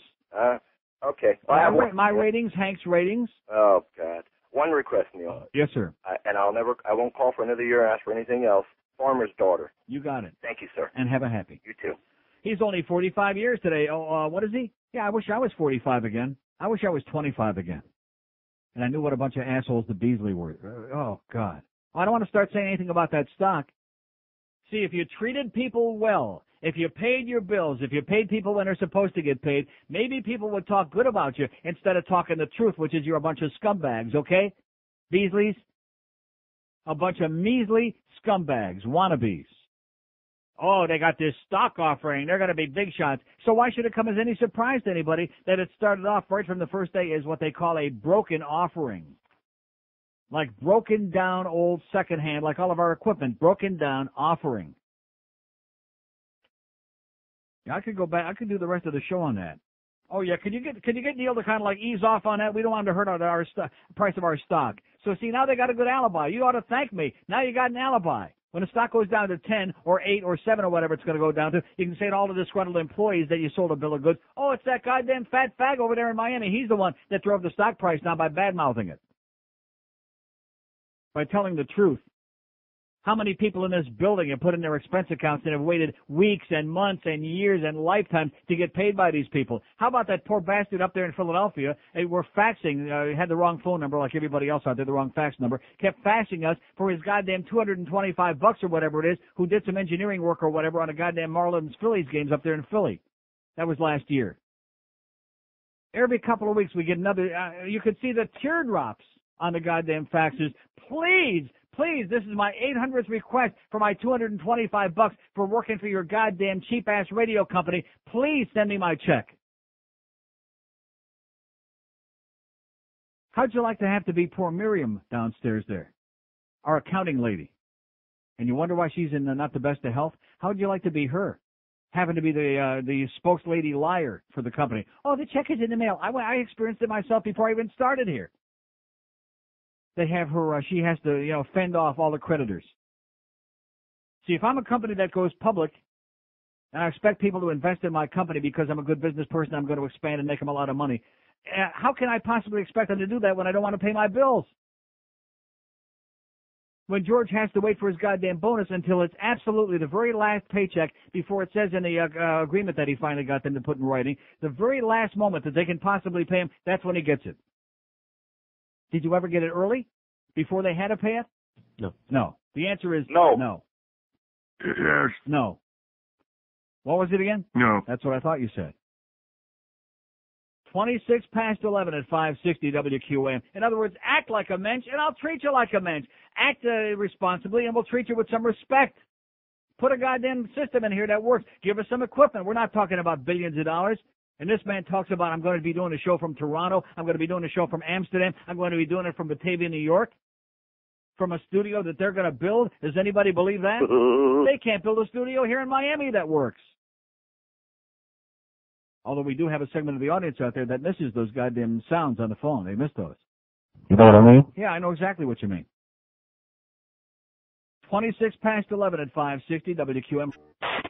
Panthers hockey, only on Sports Radio 560 QAM. Hey, yo, man, what's up with your forgotten spot?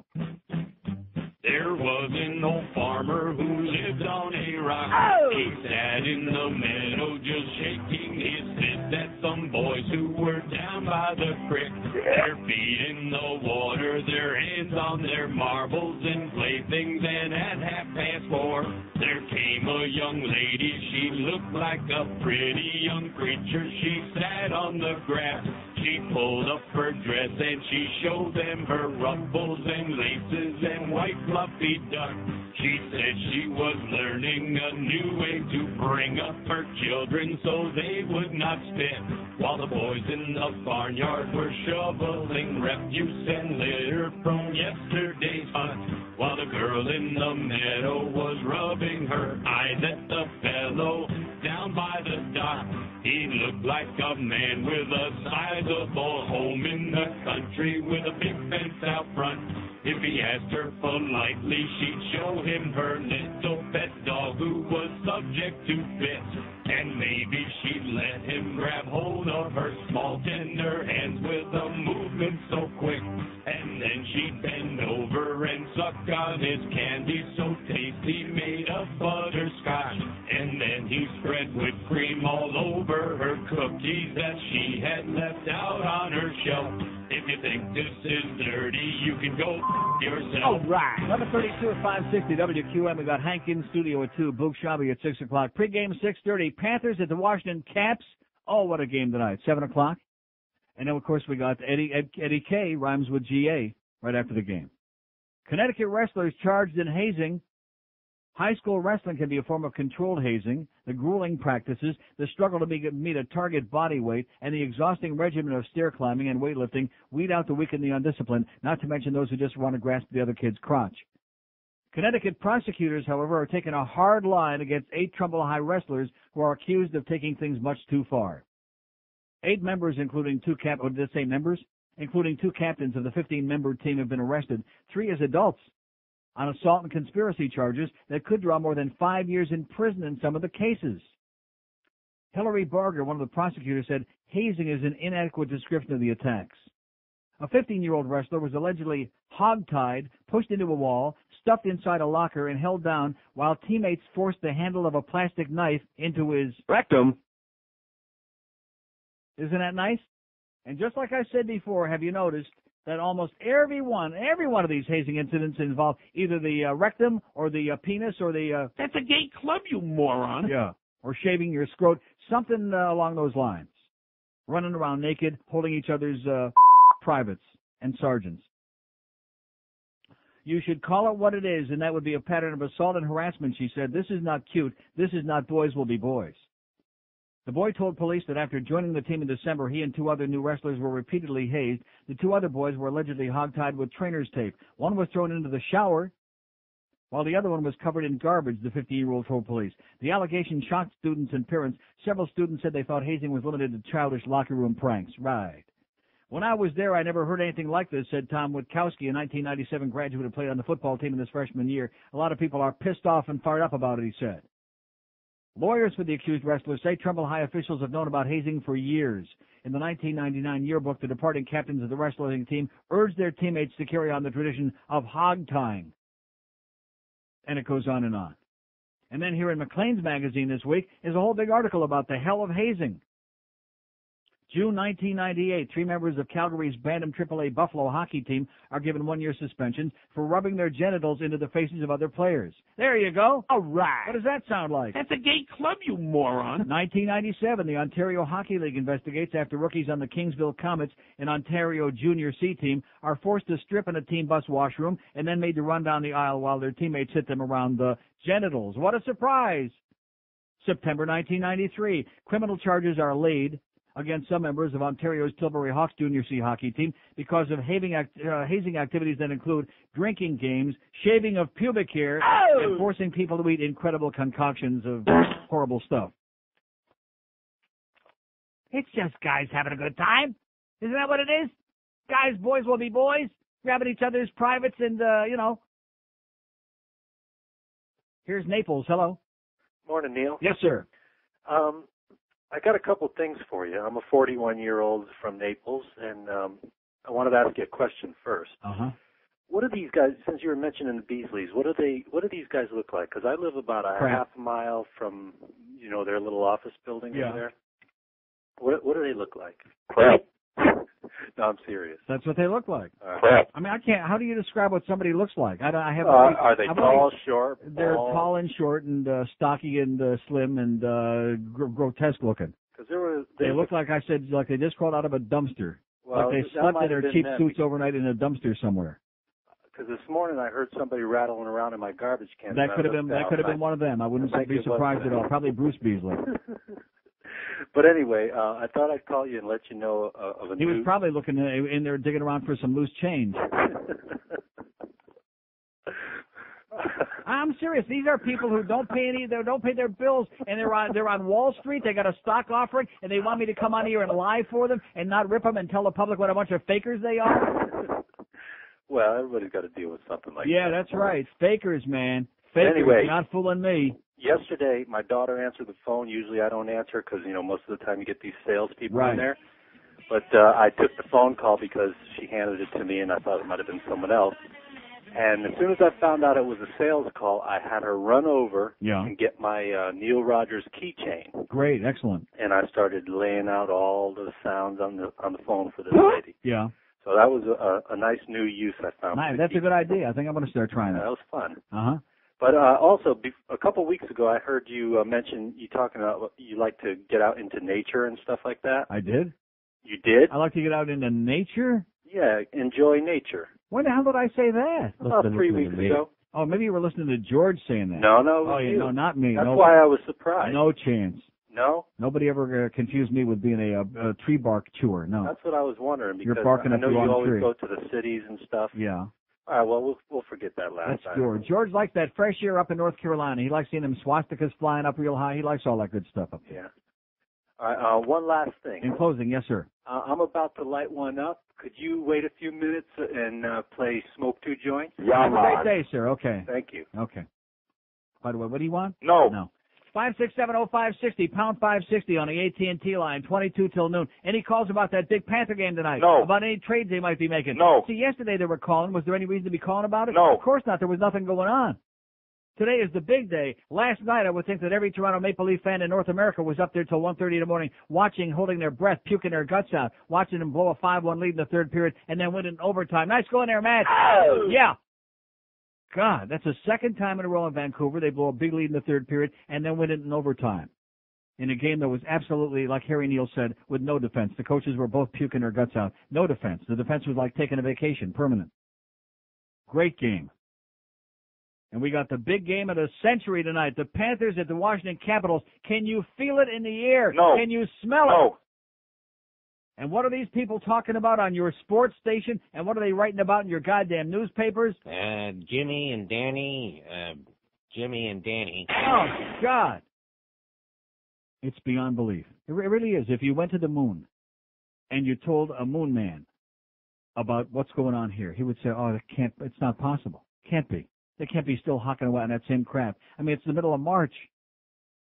Hey, Danny, march away, okay? March away. Thank you for everything, Danny. We love you. Goodbye. 21 till noon at 560 WQAM. It's Dave in Miami town at 560 WQAM.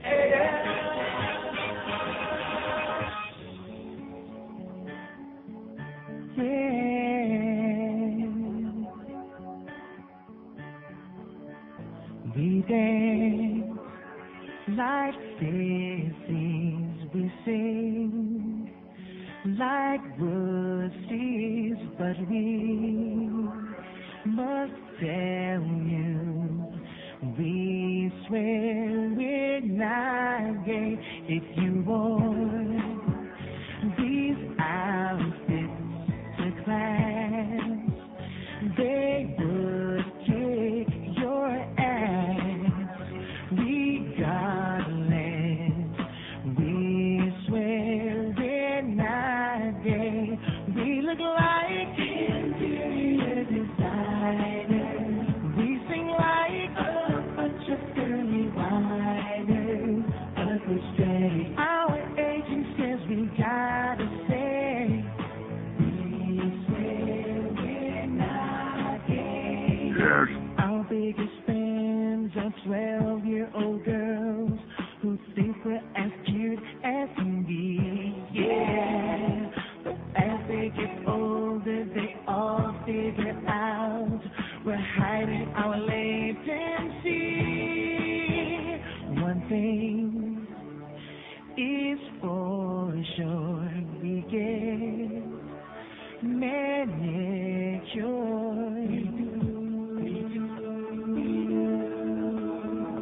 Wash our clothes on the delicate cycle.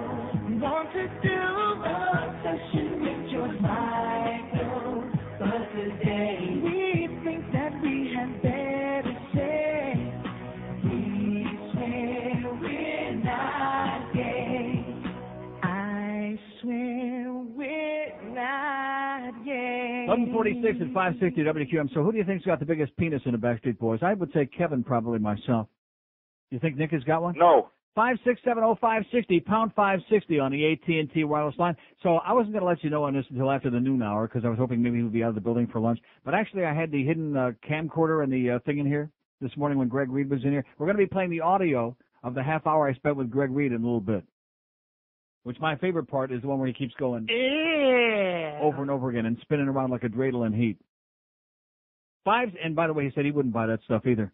5670560, pound 560 on the AT&T wireless line. Here's a mobile in Vero Beach. Hello. Oh, Neil? Yes, sir.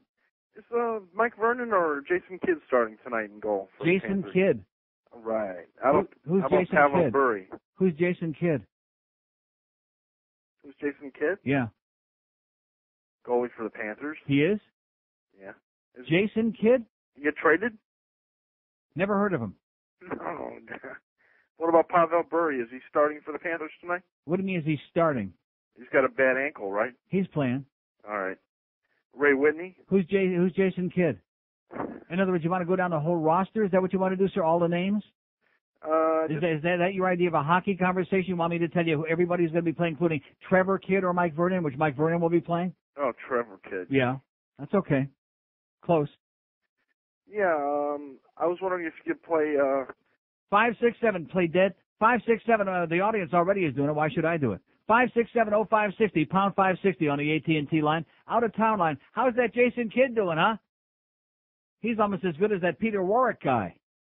Do these people know their crap? No. No. Like I said before, there is absolutely, I mean, from a selfish standpoint, I know this sounds ridiculous, but I'm just being objective for one moment. There is no reason why this town should have a hockey team. None. Absolutely none. And the $200 million that were spent to build that beautiful arena there in Sunrise, there are kids going to school in porta potties in Broward County.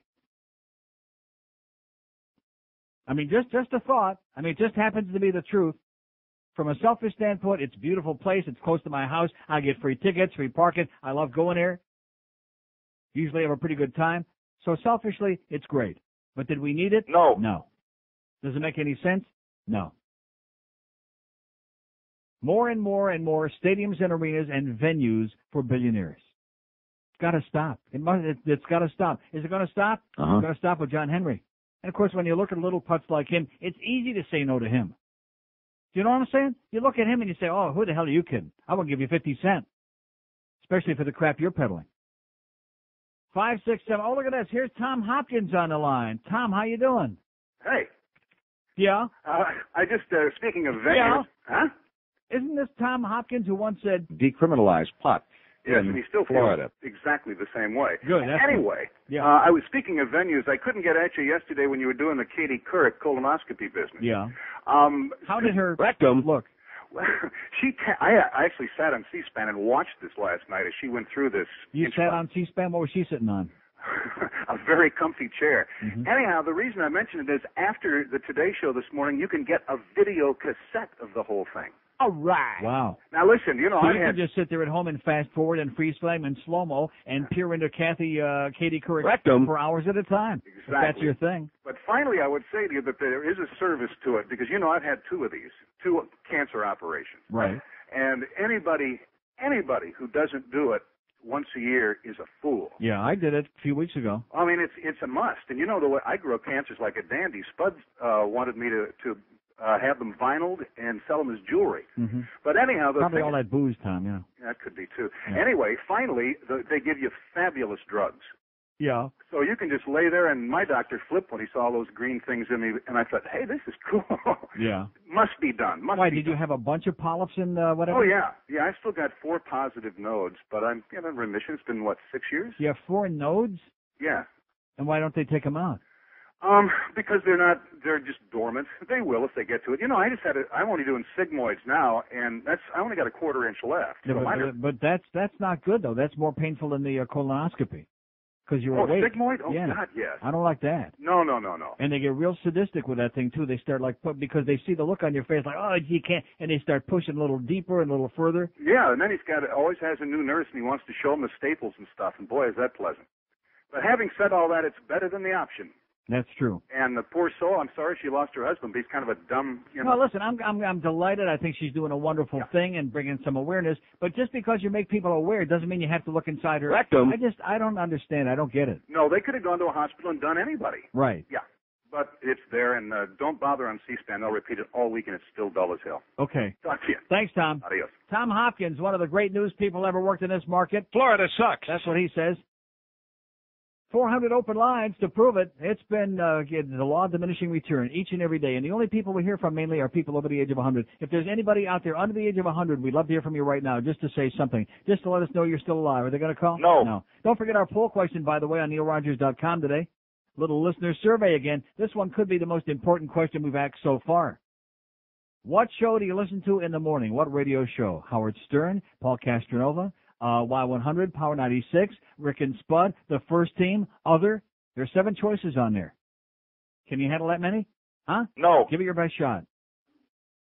567-0560, pound 560 on the AT&T line.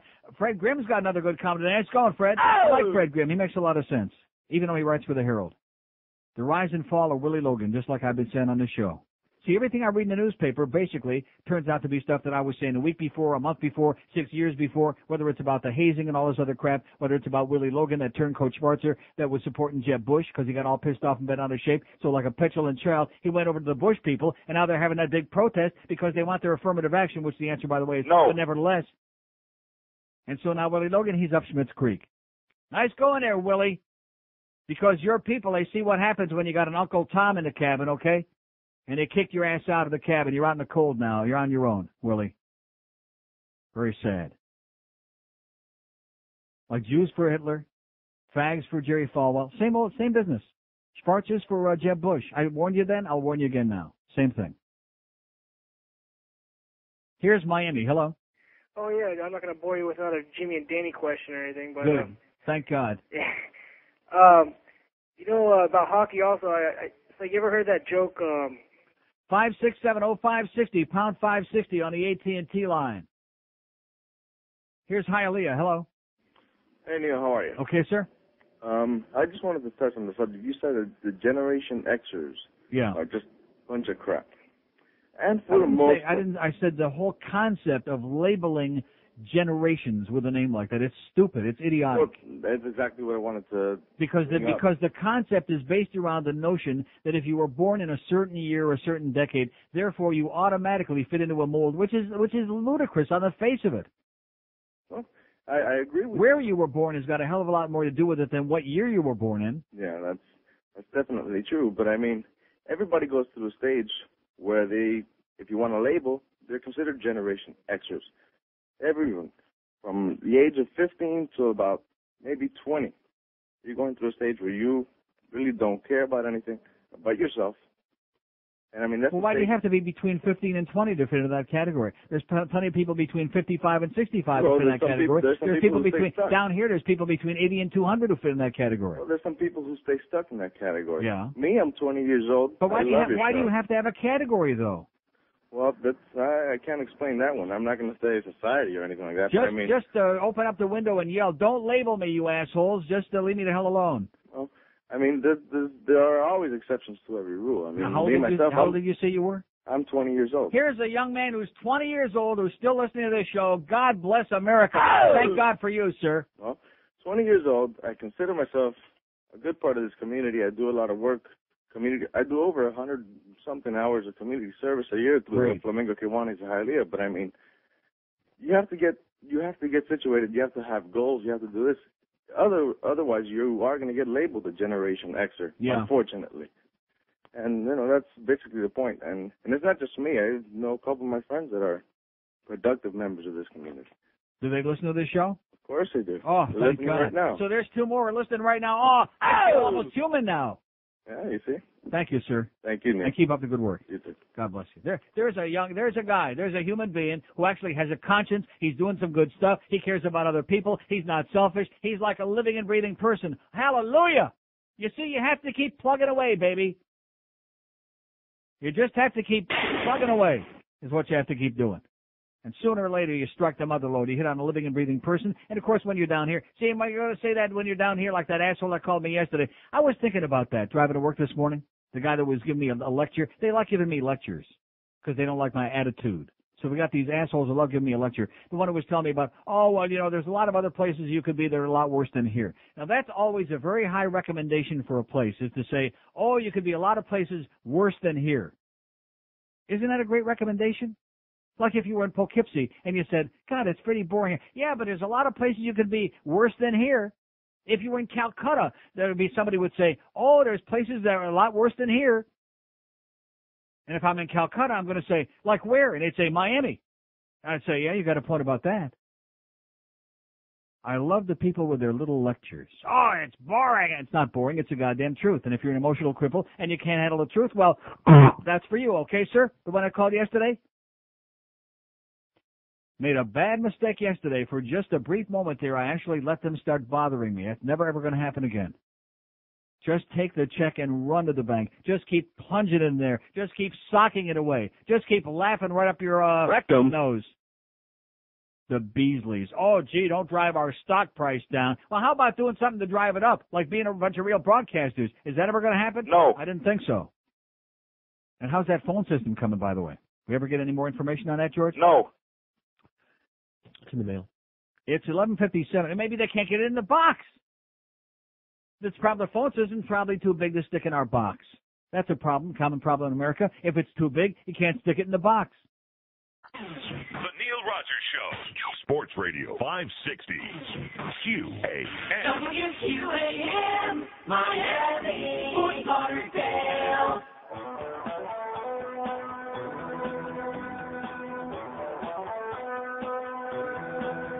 He's got lipstick on his face, and she tries to shave his legs without bleeding. And she stumbles in her heels in a dress that won't reveal she's got a wiener. He's a lady. He's a lady. Fashions around like a lady. Got a lady guy. When she doesn't talk very much. Sounds too much like Bowser. I'm your only internet and router for your browser. Nights like diving across the pipe, nothing for the shower. Then you flex like transvestite. Marlins really gay, so they say. And a quality can choose from 200 pairs of shoes. Such a blessing. It's a permanent hormone since he lubricates the hole, so there's no medicine. He's a lady. Oh, he's a lady. Flip it out, 'cause he's a lady. I can get it from behind. Rectum. He's a lady. Bubble 3 at 560 WQAM. Happy Tuesday. Stupid Tuesday. Have we had any calls about the election? I mean, like any serious calls about this, other than that guy who was just aghast that I wasn't for John McCain? See, all these politically naive, especially the younger politically naive who wouldn't know a goddamn ballot if you stuck it in their Rectum. They just don't understand. How could you not be for John McCain? It's like that Schwarzer in Amsterdam. Oh, you don't want any of my crack cocaine? Why not? As long as I live, I'll never forget that. I'm starting to get irritated because he's following me down the street. Not interested, I yells out to him. And says, why not? Why not? Just like the Beasleys. You want some of my stock? No. Why not? Because you people suck. Because we hate you people like poison. Because we don't want to lose our ass. 5670560, pound 560 on the AT&T wireless line. That's right. The people in this building, they aren't pissed off at me because I'm telling the truth. They're pissed off because they got snowed in, baby. Even in Montreal, they never got snowed in like this. A snow job. Everybody wants a blow job, but nobody wants a snow job. Pathetic. Here's Pompano Beach. Hello. Hello, Neil. Yes? Way under the age of 100. And that poor bastard I called earlier, he wouldn't know Trevor Kid from Trevor Wasn't that pathetic? I kept giving him the opportunity. I did everything but draw him a roadmap and a compass to try to point out to him that he was saying the wrong name there. And he still would. He could still be on the phone. He wouldn't know Trevor Kid from Trevor Linden from Linden, New Jersey. He's busy thinking about last night when Jason Kidd whooped ass on the Heat. He plays for the Phoenix. So. Yeah, I know who he is. Yeah, he's a moron. But he looks better than Trevor Kidd. Well. But anyway. Regarding your rather short poll. Yeah. There's one show that's probably should personal. be somewhere besides the other category that you kind of left off. What is that? Bob and Tom. No, but only in Palm Beach can they hear that. It's not enough of our people can hear that. I think when I mentioned that to George, and he said no. Man, when I get to about Broward Boulevard, it starts to come in. Yeah. At least in the car. Yeah. Yeah. Well, maybe next time. Oh, in closing, And don't get me wrong, I love Bob and Tom. They're great. They are great. They're great. Unfortunately, we can't get them in Dade. They got Howard beat by a million miles. I'll guarantee you that. At least. And in closing. Yes, sir. Buttloads? Okay. 5670560, pound 560. No, the only thing that's amusing about that is he listens to Bob and Tom, and he said buttloads. You know what I'm saying? Maybe that's why they got that point too. But George listens to Rick and Suds in the morning. How do you like that? We want them to feel good over there, okay? He listens to Rick and Suds. I love this show. There you go. Now, this other guy, he's saying buttloads, he listens to Bob and Tom. So at least he's, trying to get you excited. And I wet my pants. 5670560, pound 560 on the AT&T line. I'm going to tell you, if we don't start seeing some serious action on his phone, I mean right now, we're playing the tape of yesterday's Marlin game all over again. And I'm not joking about that. Do we have it? We got it. Somewhere in. Yeah, we got it around, okay? It's round and round. It's about this big. God, this is just 24 years I've been doing this, and every now and then you run into a brick wall, and it's just like, we don't care. We're out here, but we're not talking to you, okay, Fatso? We got nothing to say. Call up Jason Kidd. Man, these people are brutal. If we had a woman today, no. Jesus Christ, even an old fag like me never had no woman today. Not one. No, I take that back. The first caller was a lady. He's a lady. 5670560, pound 560 on the AT&T line. The out-of-town line is dead as a doornail. That's the one thing we had to threaten to take him to court, but nevertheless, the one thing we finally got to do is put in that out-of-town line at line 9, toll-free line, Fort Myers, West Palm Beach, Sarasota, Riviera Beach, all these goddamn highfalutin places loaded with goyim like you. And are they calling on it? No. because they have nothing to say. And here it's Stupid Tuesday. That's the best part of the whole deal. Oh, you ruined it, Neil, when you went away from topics. The more I think about it, how could I get upset at that fax? You know, I must be losing it. You know what I'm saying? It must be the pressure of coming back from out of town and getting off that plane Sunday night and walking into that jetway and that humidity hitting me in the puss. And I said, oh, no, here I am again. 877-785-6345. If we don't have a call from Fort Myers in the next 30 seconds, what we're going to do is we're going to split. We'll stay doing my show here in Miami, but we'll feed the tape of yesterday's Marlin game over to Fort Myers again. How do you like that? 30 seconds and counting. 877-785-6345. 22 seconds. So evidently on the West Coast, they must love the Marlins because we got 20 seconds and counting to get one call on that goddamn toll-free line, and we're paying for it. 87 Marlins line, hello. Yeah, okay. Like I said, 10 seconds. Oh, that was Bruce Beasley, by the way. Nice hearing from you, Bruce. WQAM. Hello. WQAM. Yeah, Neil. Yes, sir. Please don't play the Marlins. Are you in Fort Myers? Yes, sir. I'm on a mobile. Boy, you have no idea how close you came to hearing the Marlins game again. I can't do it. I mean, you saved all of Fort Myers by about 2 seconds. It's bad enough we got the Twins on over here now. Oh, do you? Free training. The Marlins and the Twins, that's about equal. Okay, thanks a lot, pal. I thank you on behalf of all 10 of our listeners over there in Fort Myers on the West Coast. Why should they be any different from anybody else? It's that woodpecker. That's what's doing it. Fidel's got it cranked up as loud as it'll go. Can you hear it? Listen. Yeah. That's it. He's got it cranked to the limits, the woodpecker. And it's just vibrating like sugar shockers. It's vibrating right around in your brain. And that's why all these people are doing this aberrant driving out there and just acting real weirder than usual around here. It's the woodpecker. Fidel done it, that son of a bitch, that bearded prick. Oh, the market's down 216. Boy, that's bad. Alan Greenspan. Dow falls at behest of Fed Chairman Greenspan. He wants to slow down or else. How do you like that? He wants your money to be worth crap. Alan frickin' Greenspan. Boy, do we hate him or what? I am so. And then, of course, gas prices may hit record because our good friends, the Kuwaitis and the Saudis, those goddamn laundry heads that we always help out. Every time they're desperate, they turn to us. We go and bail them out. And what do? They stick it right in our rectum. Yeah. I'd be dropping weapons on those. I'd be on the phone right now giving them a deadline. Just like I did in Fort Myers there, I'd be giving them a deadline. You got till 3 this afternoon, Eastern Daylight Time, to get off the goddamn crapper, okay? And to get your OPEC people together and tell them the price of oil cuts in half from $32 a barrel to $16 a barrel, from $1.70 a gallon to goddamn like $1 a gallon like it used to be. Not that long ago. You grave-robbing laundry heads, you. That's what I would be doing if I was your president. I'd be on the phone right now giving an ultimatum. Cut the crap. Especially you Kuwaitis over there with your billions and billions of dollars living the goddamn life of Riley. And how's Junior doing, by the way? Don't be laughing. That's very serious business. I must be crazy. I must be nuts. Goodbye, Florida's team. Nice while it lasted, violating the Florida tradition of apathy. When you played the game too well,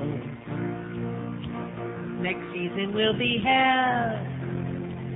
Thanks to that baldy bastard, whining about how he lost his lunch money, so he gave you up like a malcontent schmuck. And now you're all gonna leave after what you've achieved to wear a World Series ring. Looks like Jim Leyland will be coaching Double-A again. The bean counters don't care no matter how hard you try. I'd like to see Wade commit suicide, jump off his wallet and die. All right. Goodbye, Florida's team. A darn good thing that you played in Dade County, cause in Broward they'd pass a law against anything that's too much fun. And when the Panthers come squirt to their new arena, I wouldn't be surprised if Isanga gives them up should they ever win the Stanley Cup. And now you're all gonna leave after what you've achieved. You wear a World Series ring. Looks like your feelings will be coaching Double-A again. The beat counters don't care no matter how hard you try. I'd like to see Wayne commit suicide. Jump off his wallet and die. Oh! 12:17 is 560. Hey, John Henry, by the way, will pack you a sandwich. Here's a fax from Jason, who says, Dear Neil, I've listened to your show for about 2 years. I'm 19 years old, asking for your support on a matter of education here in Dade County. Our wonderful government here in Florida wants to take away adult vocational education from the DCPS and hand programs over to Miami-Dade. Here's the problem. Miami-Dade does not have a facility to handle 80,000 people who are currently in the DCPS program. I'm currently in an aviation program at George T. Baker Aviation School. Yesterday I found out that as of July 1st, all programs are canceled. In my case, or the case of the students at George T. Baker, Miami-Dade wouldn't have the aviation program for 3 to 5 years from now, therefore delaying my career and the careers of 435 other students at the school. Not only does this affect us at the school, but the other programs such as automotive repair, AC repair, electrical repair, etc. I would like to ask for your support over the airwaves. Maybe we can create an uproar in this community and get some support from the people who are out of their in their graves dead. Please support us by writing letters or email to our government. See, the problem with this, Jason, is you got to give me something more specific, somebody they can write to. Letters or email to our government saying that we're all in favor of local voting on this matter instead of the state vote. Besides, this doesn't affect anybody other than the Dade County. I would like to ask you, for the people who listen to your program that have received an education from the adult vocational educational programs in Dade, to please support the right of the poor to receive an education to become productive members of this community. I thank you 300 times for your support. At least we want education instead of a handout. Okay, Jason. Give me names, give me numbers, give me something, okay? And also, only $50. So here's our first result on today's poll. I told you this is going to be very interesting.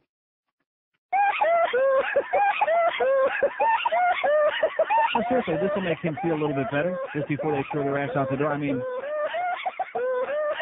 come on, Rick. Rick, calm down. We're asking, what radio show do you listen to in the morning? Assuming, of course, that you listen to this show every day of your life. You listen. You better. Howard Stern, 29. We got 88 votes so far because we started this very late. 88 votes. Howard, 29, 33%. Other is in second place with 26. See, we must have left somebody out. I can't list every goddamn station. We got 60,000 stations. Who did I leave out? I don't know. Is Tom Joyner still on? What white people did we leave out? But the interesting part of this is, behind Howard and other, guess who it is? With 17 votes out of 88. Guess who it is? Here's a clue. I looked up Hyde. Rick and Suds with 17. Oh! How do you like that? So you guys got a bogus book, okay, Rick and Spud? Let me tell you that right now. You guys got screwed. You took a big foot in that last book with a point to my ass. The first team, 9. Almost forgot about them. 9 out of 88, that's 10.2%. So that means 90% of the people listening to this show don't listen to the first team? How do you like that? Oh, my God. Wow. Not what you call a great crossover, is it? Paul and Ron, 6. No, please tell these people to stop. Stop what? Telling me. Telling you? Calling and telling me what they listen to. Wait, no, we don't want you to do that. George doesn't care. This is a poll on the Internet. Don't you understand the difference between doing our poll daily on the Internet, which is a lot of fun, and we're getting tremendous response. I only wish we got the response on the phone we're getting on the Internet. It's a lot easier to pick up the phone and call than it is to go and turn on your guy. Although, by the way, the Roadrunner is great today. No, when it works, I'm going to tell you, that thing smokes. It just smokes. You know what I'm talking about? Yeah, man. That's right. You hook it up to your bong, and it's Machaya. You hook it up to your bong, and you're smoking. Squirt, squirt. Oh, seriously, that thing, it's unbelievable. When there's nobody on there, which this morning there evidently wasn't, because you don't even finish typing in the URL, it's already on. Even if you don't want it yet, it's on there. But anyway, so we got 88 votes. Paul and Ron. See, you interrupted me with that bong crap of yours again, with that bad weed. Paul and Ron with 6. Wouldn't you have thought they would have had more than that? Who are you asking? You. No. That's your show. No. That Castronova. And what's wrong with young Ron? That was sarcasm. The way you said it. You're trying to cover your tracks now. You said that seriously. He's a liar. He's Who? Ron. Young Ron? Old Ron. Dumb Ron? I listen to my good friends Rick and Suds religiously. Do you? Yes. Well, evidently a lot of other people do too, but nobody knows about it. It's a goddamn secret. How do you like that, huh? Keep pushing that fluid. Anyway, Power 96.1. Oh, I don't like the way that sounds, buddy. Keep pushing that fluid. Kind of like chopped off at the end there. You know what I'm saying? I liked it better when he said, I looked up Heine's. And Y100 has got, How do you like that, Footy, you pathetic old fossil, you, huh? They got a big fat, None. Zero. Of course, they got only teenagers. Do we have any teenagers listening to the show? Uh-huh. You bet. You know, I was looking through the Spring 99 because it just happened to be sitting there while I was lying there waiting for the Leafs game to get over and hope that they won, which they did. And I was looking through the Spring 99 Arbitron book. And for some reason, teenagers in that book, we had like a 6 or 7 share. The rest of the station had none, and we had this big in the spring when supposedly these punks are in school. How do you like that? I guarantee we got teenagers right now listening to this show just because they want to hear the word asshole a few times. That's right. Because they get a big smile on their puss when they hear somebody say so-and-so is an asshole because it's the truth. And God only knows there aren't very many places in this country where anybody can speak the truth in public. You have to, like, whisper it behind closed doors because it's usually the quiet period. Well, guess what? The quiet period's over. Don't buy that stock. I'm sorry. So anyway, didn't I say don't buy that stock just now? Uh-huh. I just blurted right out. You didn't say which one.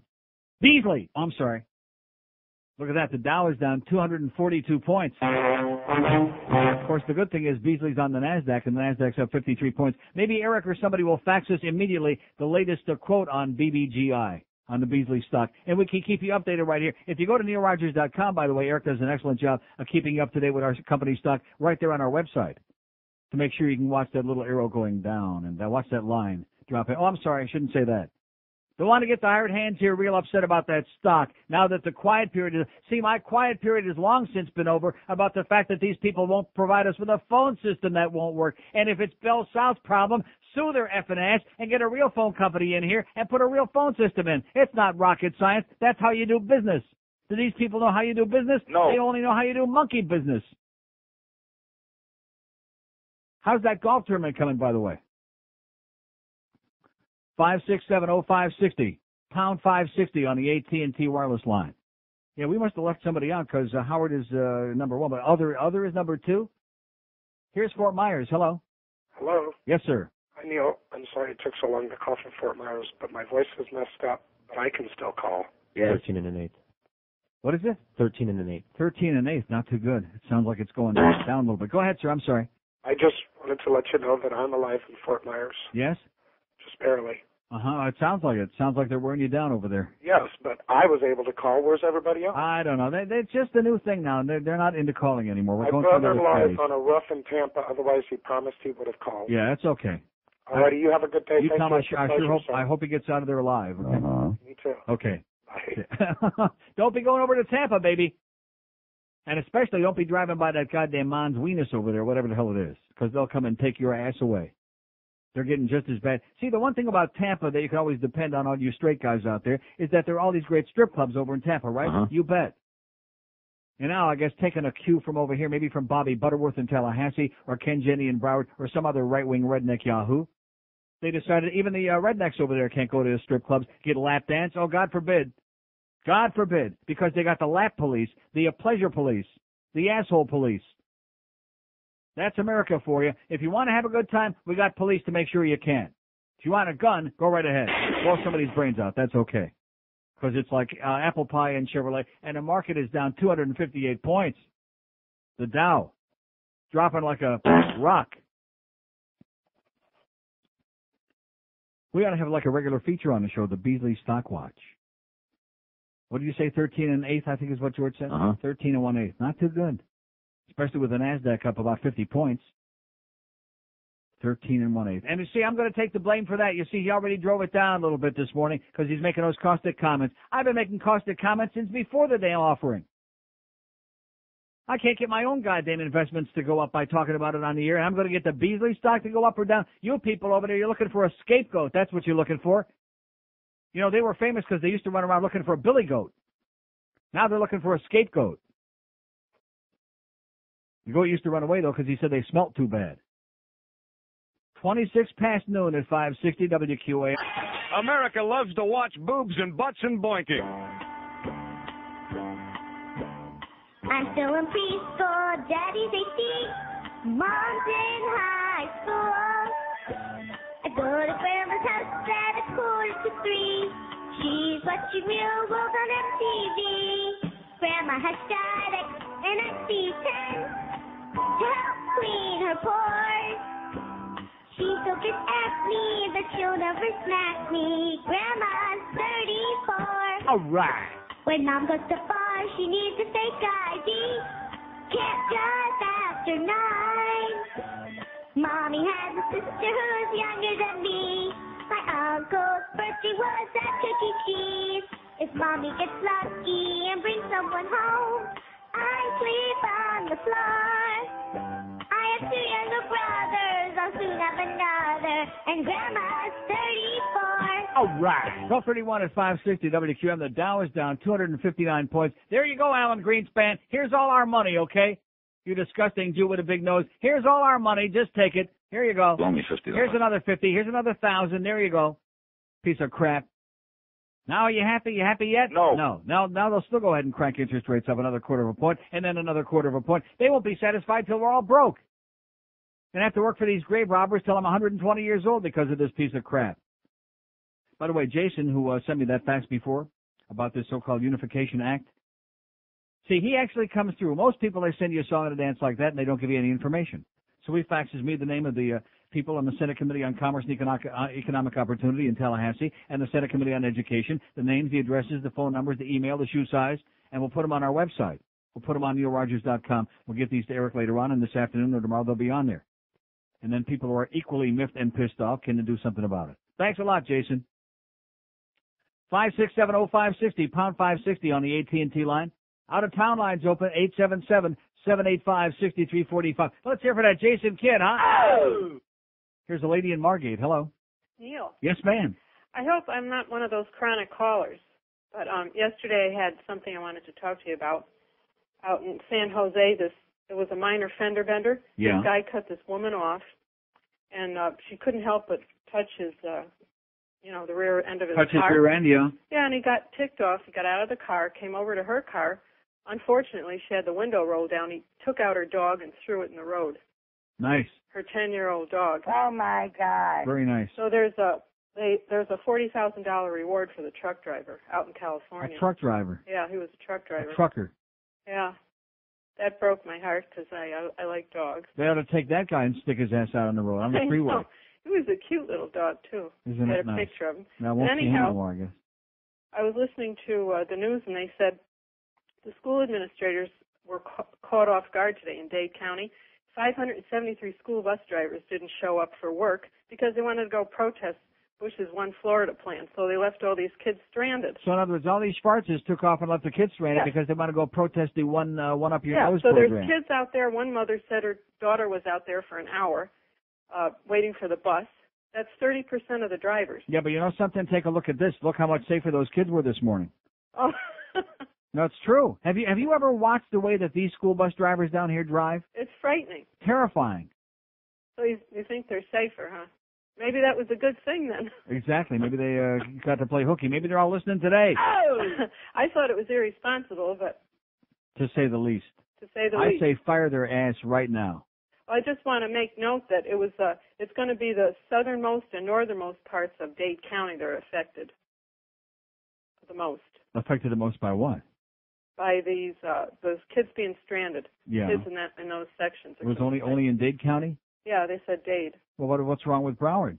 I guess they're not protesting. We got plenty of dark school bus drivers in Broward. You mean they actually did their duty? Well, Yeah. of course, you're right. It's Dade County. They're used to acting like that. Yeah, I can't believe it. Thanks for the good news. Okay, Neil. Have a great day. Bye. How do you like that? Whole bunch of school drivers because they're all pissed off and taking the... See, I always wonder about people that are on these protests. Now, we did know about the yellow-toothed assholes that were down there sitting around that house till they put the fence up because it was no longer politically correct for them to be there.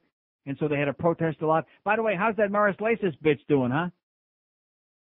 They must have stuck a bicycle pump in her Rectum. because she's ballooning up like Kelly Craig.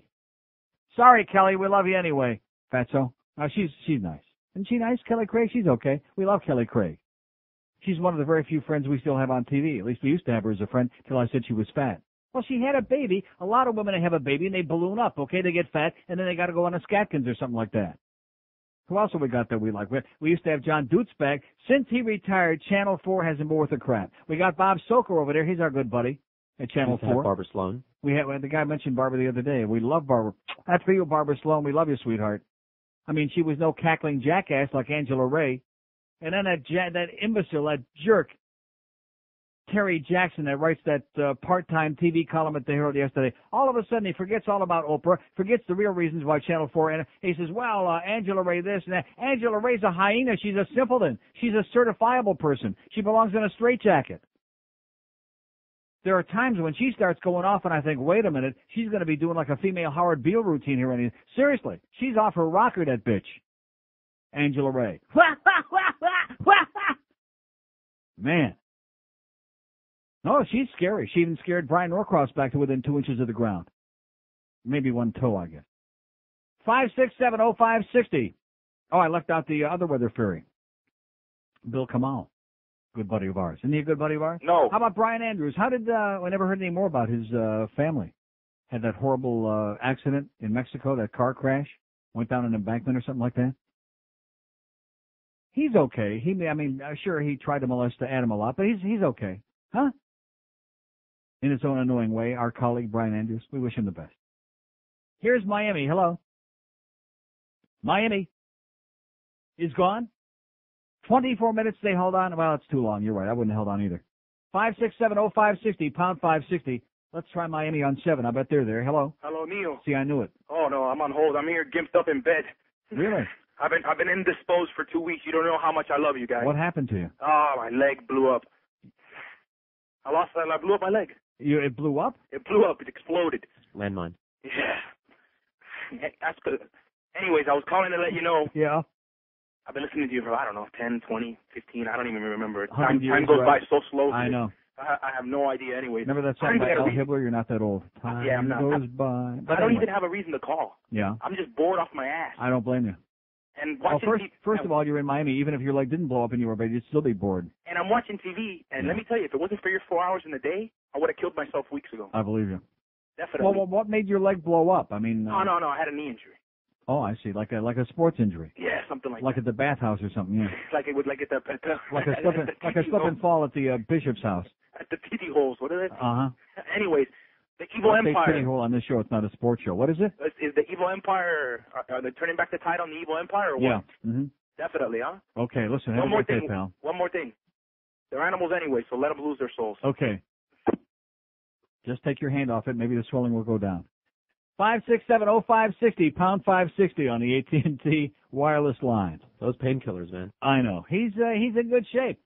He kind of made the same comment that Greg Reed made this morning when he came in and said, oh, I love when he says that. It gives me goosebumps. I get all kinds of tingles in my Rectum. every time Greg says, 21 before noon, before 1, before whatever the hell it is, Eastern Daylight Time here at QAM. We got Hank Goldberg at 2. We got Boog Shabby at 6. We got the pregame and the festivities, the Panthers in Washington tonight. Any interest? No. Capitals, biggest game of the year. 6:30 that pregame, the game at 7 o'clock from the MCI Center. Maybe even the Washington Bullets will show up. They're not playing basketball no more since they made them change their name. And then we got Eddie K. rhymes with GA after the hockey game. The Hammer, Hank Goldberg. Get lost, you jagoff! Freaking moron! Go crash your car. I hate you. And I hope you die. I was so excited I felt like I was getting a lap dance from Diane Lane. 2 to 6, right here. Sports Radio 560, QAM. Don and Mike, blow.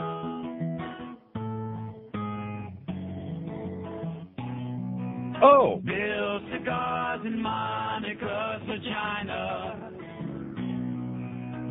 She lets out a giggle when he makes it wiggle. Monica is not the kind you can do in the behind, but a cigar in her vagina she don't mind. All right.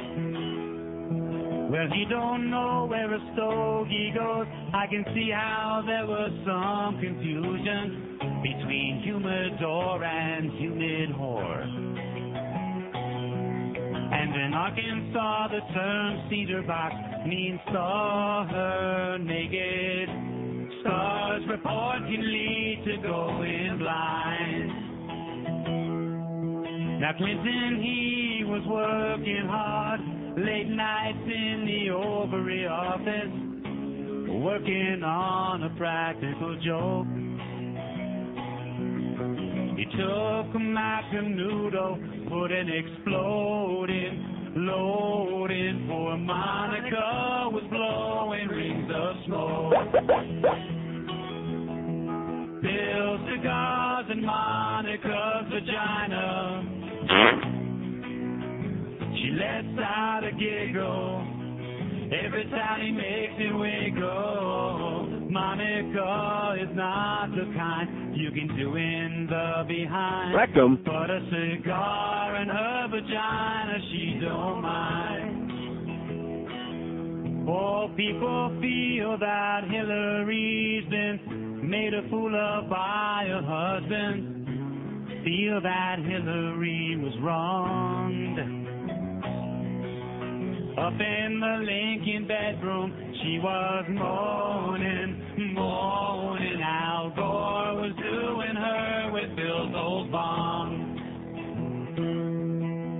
Bill's cigars in Monica's vagina.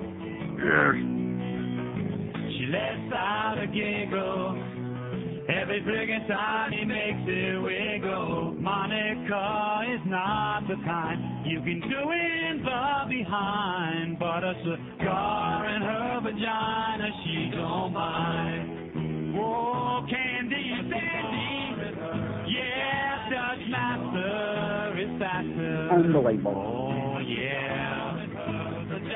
What you gotta do is take a Tipperillo and put it in a grill. Oh, yeah, yeah, yeah, yeah. Oh, now, a cigar. Oh, yeah. 1247 at 560 WQAM. Boy, that poll is smoking along. We got 169 votes already. What radio show do you listen to in the morning? Howard's number one, 51, 30%. 30% of our audience listens to Howard in the morning. Which, that's no surprise, is it? No. And now watch Howard talking about retiring. His contract ends this spring, and Howard's going to retire maybe from radio? What? Well, you give me a shrug of the shoulders. These people are going to be pissed off. They like lesbians and boobs, okay? And they like lesbians with big boobs. Can't see them on the radio. Well, you got a good livid imagination. And how about eating a carrot out of your rectum? Okay, so Howard's got 51. Other 44. Somewhere we missed the boat on this with other. People were calling about the station that used to be She, Mega Mix this, whatever. Well, which they don't have a morning show. They just, yeah. you know. And like maybe Magic. That's not a show. It's just music. See, to put music shows in here is pointless. Oh, what about Kiss? Rick and Suds, 36. So other is 44. Rick and Suds, 36. 21.3%. That's pretty goddamn good if you ask me. The worst team, 23. 13.6%. Coming up a little bit. Just a little bit. Not too much. Paul and Ron. You thought that I was stubborn, stupid? Have 11 at 6.5%. Y100 have 2. And Power 96 have got a pair. 2. A2. So there you go, 169 votes. So hop aboard, NeilRogers.com. That thing is smoking, man. That's where the action is. Oh, and speaking of that, speaking of where the action is, George came up with a sensational idea about doing, like on the days when we have Marlins baseball. Oh, yeah, that one. No, it's a good idea. Well, forget about the, we'll save for tomorrow, the one about doing the Church of... Oh, God! And raking in a bunch of bucks on the Internet. Sure, you can start your own religion. You can get a certificate, which George has already done, but he's small potatoes. But at any rate, so what we're going to want to do is hook up our computer in here and continue broadcasting out of this studio, like up until 2 o'clock or maybe beyond that, on days when the Marlins play. So like next Monday and Wednesday, when a Marlin game comes on at 12:50, you can go to your computer, if you're not already listening on the Internet, and you can hook it up and hook it up. And we'll continue broadcasting, only it'll only be on the Internet, so at that point we won't have to censor any language. And we can say whatever the F we want, and the callers could say whatever the F they wanted, right? And we could also play unexpurgated versions of some of the comedy bits without all the bleeping crap in there. I'm getting excited just thinking about it. I'm getting almost firm thinking about it. How do you like that? So there's something we're working on, all right? I think that's a really good idea. In fact, if that works out good, we may just kiss this place goodbye and do the whole show on the Internet. We'll get a real sales guy like Peter Leonard to sell the show. Oh, I'm sorry. It was a joke. 5670560, pound 560. Not the part about doing the thing on the internet about Peter Leonard. A joke. He said, that's just a little too hyper for my taste. Out-of-town line is open, 877-785-6345. Here's Pembroke Pines. Hello. Hello, Neil. Yes, sir. It's interesting. It seems like sometimes when you get angry that you're or at least you sound like you're angry at times. You get funnier and funnier. I know. And it works really good. There's a word that comes to mind. You know what that word is? Survival. That's right. You got to survive, so you got to laugh at it. There's no lack of stimulus, obviously, there. That's for sure. Just wanted to mention to you that one reason that the Dow's down so bad yes? is that Procter & Gamble, the Dow was down about 60 points just after the opening. And then, now it's down 250. Yeah, then P&G came on and lost 27 points now. Wow. And, well, what happened? Somebody dropped the soap? What happened with that? What happened with Procter & Gamble? They reported bad earnings? They reported that they're going to have poor growth, top-line growth and bottom-line growth throughout 2001. Why is that? People are stopping. Well, they did this. They did this months ago, and then they got involved in something else, and people forgot about it. They gave a warning or earnings warning. Anyway, I'm glad to hear also about the stadium. One thing that everybody on the radio doesn't take into account. And what is that? Is the fact that with the $300 million project, right? Every reverend, every 400. Every legislator, every aspirant to be a legislator, every aspirant, right, will have tons of dough. Right. I mean, the graft is so phenomenal. Right. It's not going to happen. Don't lose one moment of sleep. There is no chance. I'm not losing. The chances are none, and very much less than none. And your friend Mitch, you called last week, he's really right about how a change of scenery can do a lot for your attitude. You bet. And you tell it every time you come back. The problem is coming back, as you say. Yeah, the culture shock of coming back here, even if you're going just for the weekend. But hang in there. Just a bit more acerbic today, and I think that your dreams may come true. Okay. All right. Okay, see you. 5670560, pound 560 on the AT&T line. Is he talking about those Beasleys again? Yeah. Grave robbers, scumbags, losers. Anything else? Out-of-town line is open, 877-785-6345. See, I don't know that number, so if I have to keep looking at it, what's the chance that they know? Is there any chance at all? No, it's a bad number. Anybody out there ever get a bad number? Here's West Palm Beach. Hello. Hey, Neil. Yes, sir. Talking about Bush and Greenspan and gasoline. You know who controls these Republicans, all these big money men and their corporations. You know they hate Democrats. What does Greenspan have to do with the Republicans? Well, don't you know why they're raising interest rates? What do you think Volcker did to Carter? So Greenspan is a Republican now? Is that what you're saying? He's manipulated by the Republicans? Manipulated by the Republican Party, just like the gasoline prices are. They're going to have gasoline prices all Then how summer. come the economy has been so great for the last 8 years? It's been so great because we have Democrats in. Yeah. The Republicans hate the Democrats. So if that was the case, then why didn't he manipulate it so that public opinion would already turn against Clinton? Well, they tried to do it against Clinton. That's why they tried to impeach him. Okay. Woo! 5670560, pound 560. You know something? I know New York has got a lot of people in there, but there's still space. There's still room. Do you know what I'm talking about? There is still some room in New York. Out-of-town line is open, 877-785-6345. 877-785-6345. What's 150, 200, 250 points, okay? What's the big deal? Just because this asshole wants us all to lose all our money in our stocks. He wants the value to go down. He's threatening. He's playing big butch boss now, Alan Greenspan, with his big nose and those real ugly glasses he wears and that bald head. I bet he paints his bald spot. 5670560, pound 560 on the AT&T line. Here's Miami. Hello. Hello. Yes, sir. Hey, Neil. Regarding this changeover from Sports Channel to Fox Network, you know how they didn't show the Ranger game on Saturday night against St. Louis? Yeah. because it was on ESPN2. Not everybody has ESPN2. I know that. They did that one other time this year, too. I hate that. You know, did Sports Channel used to do that with us also? Yeah, they did that one time earlier this year. They left the big game off. Right. You know, this is really bad, you know, and TCI that I carry over my house, like, you know, they already suck to begin with. You know, and we have to, whenever these games are showed on ESPN2, we can't watch them. Yeah. You know? Well, just like to leave that message. Well, let me just give you 2 words, small dish. Okay. Okay. That's my answer for you, small dish. You won't miss any of the games, okay? You'll get MSG. Even if you don't want it in your food, you'll get it. 567-0560, pound 560 on the AT&T line. We're struggling along here again. We're trying to make a comeback. We're trying to bring the audience back to life. That's it. Take a deep breath. Inhale. Come on with me. Do the little Jane Fonda workout. Pretend you're in Hanoi. Pretend you're at the Hanoi Hilton with John McCain. It's Stupid Tuesday, baby, and the market is taking a big crap, down 255 points. Wonder how that Beasley stock is doing. See, maybe if I mention enough, it'll keep it right at the forefront there in your mind. Say Beasley 1 second and sell like the next second. I wonder if Joe Costello sold his yet. Oh, he's waiting until it gets to 14? He's waiting? 1256 at 560 WQAM. Sports Radio 560 QAM. WQAM, Miami, Fort Lauderdale. Hey, buttheads, it's a 1 to 2 hour. Last week, I did the craziest thing. I flew to Oakland to learn Ebonics.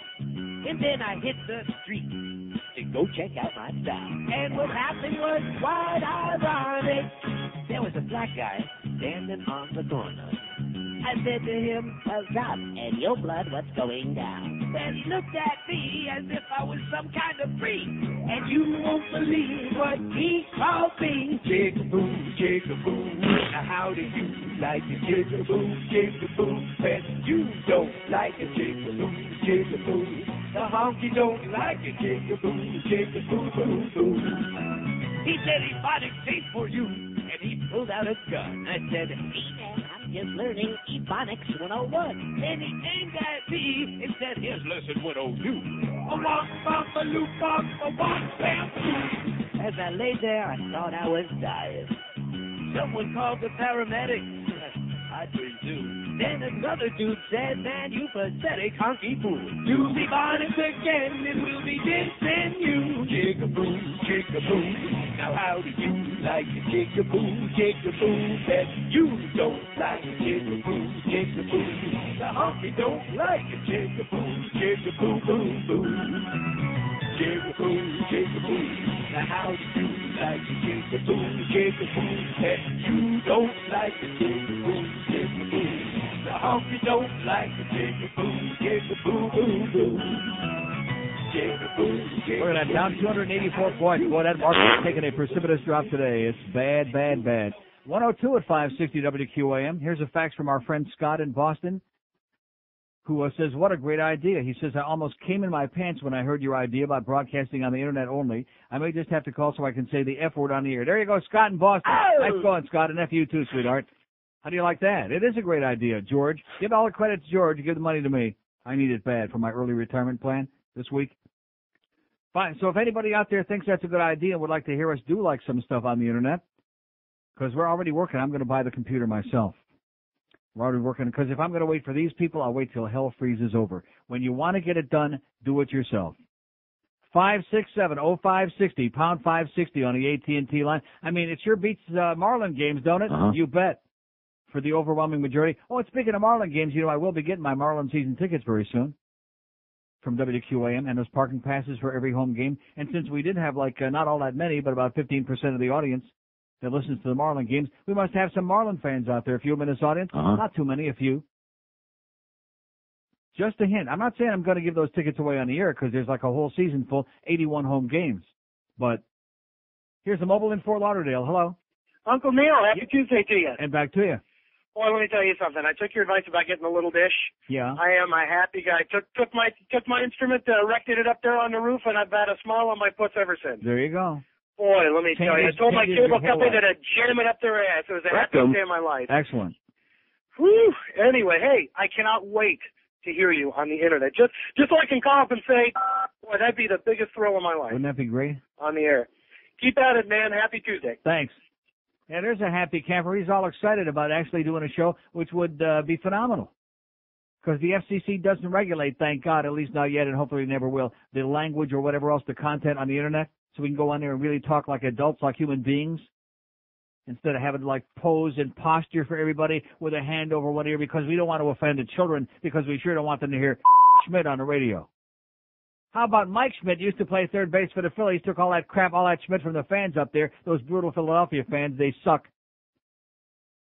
How'd you like to have a dime for every, a dollar for every name, time his name was mentioned on the radio and TV? Mike Schmidt. They said it over and over again. Here comes Schmidt. There goes Schmidt. What a play by Schmidt. You assholes up there at the FCC, I can't wait for this opportunity. Just the idea that there will actually be people listening, which we can do sitting right here in this studio, just like we are now, with the same piece of crap phone, and actually do a little. I realize we can't compete with the Marlins, you know. Yeah. Here's a mobile in Fort Lauderdale. Hello. Mobile in Fort Lauderdale. Look at that. Look at that. Here's our first witness. Take a look at the screen there. You just walked in. Look at line 3. What color is it? It'd be black. It'd be black. Maybe that's because I just played Jigaboo there. No, seriously. Please don't. Let me try another line before you dump all these callers, because now we got almost every line on the board lit up. I'm finally in a really, maybe making a little bit of a comeback here, you think? No. Well, at least I'm deluding myself. There you go again. Lady Mobile, I can't put her on the air because the line comes up black.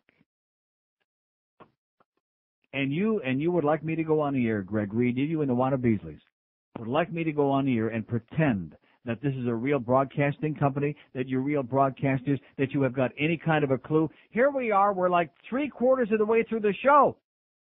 Just when you think you've got things going, and now George has got to hang up on everybody, reboot the phone system over again, and hope that this time it comes back, makes a comeback. Just when you least expect it, just out of nowhere. Everything turns to Schmidt, like I said a minute ago.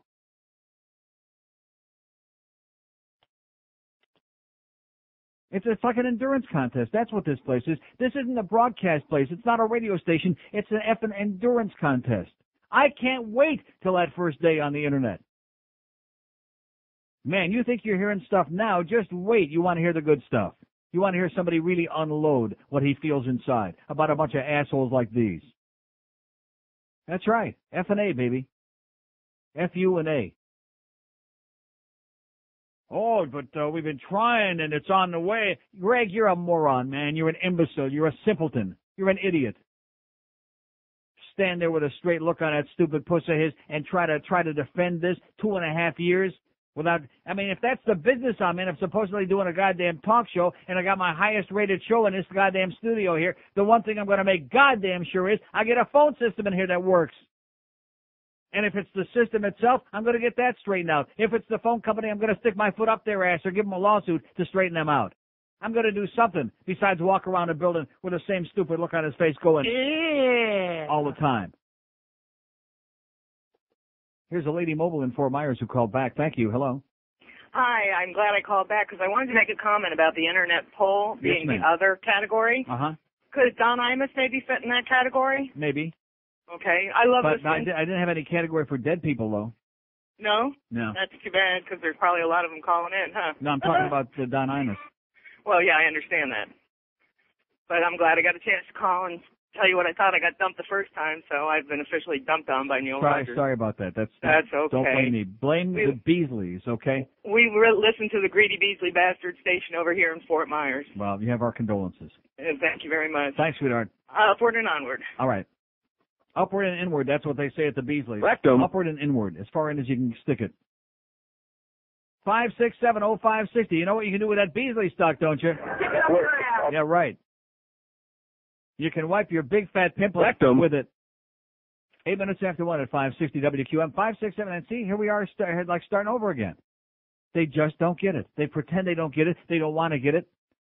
We want a phone system in here that works, period. Not some of the time, not part of the time, but all the goddamn time. 95% of the time would be an acceptable batting average for a phone system. You people at home who don't even do your business out of the house, but just have your regular residential phone. If your phone wasn't working like 70 or 80% of the time, would you put up with it? Would you tolerate it? Or would you sit still for it? And this is supposed to be our livelihood, and I'm supposed to go on the air and not to get too critical of the one of Beasley's in his bogus stock offering of theirs. If they gave it to me for 50 cents this year, you know what my answer would be? No! Keep it. Eat it. Bite it. 9 minutes after 1 at QAM. I've got 2 sets of lips.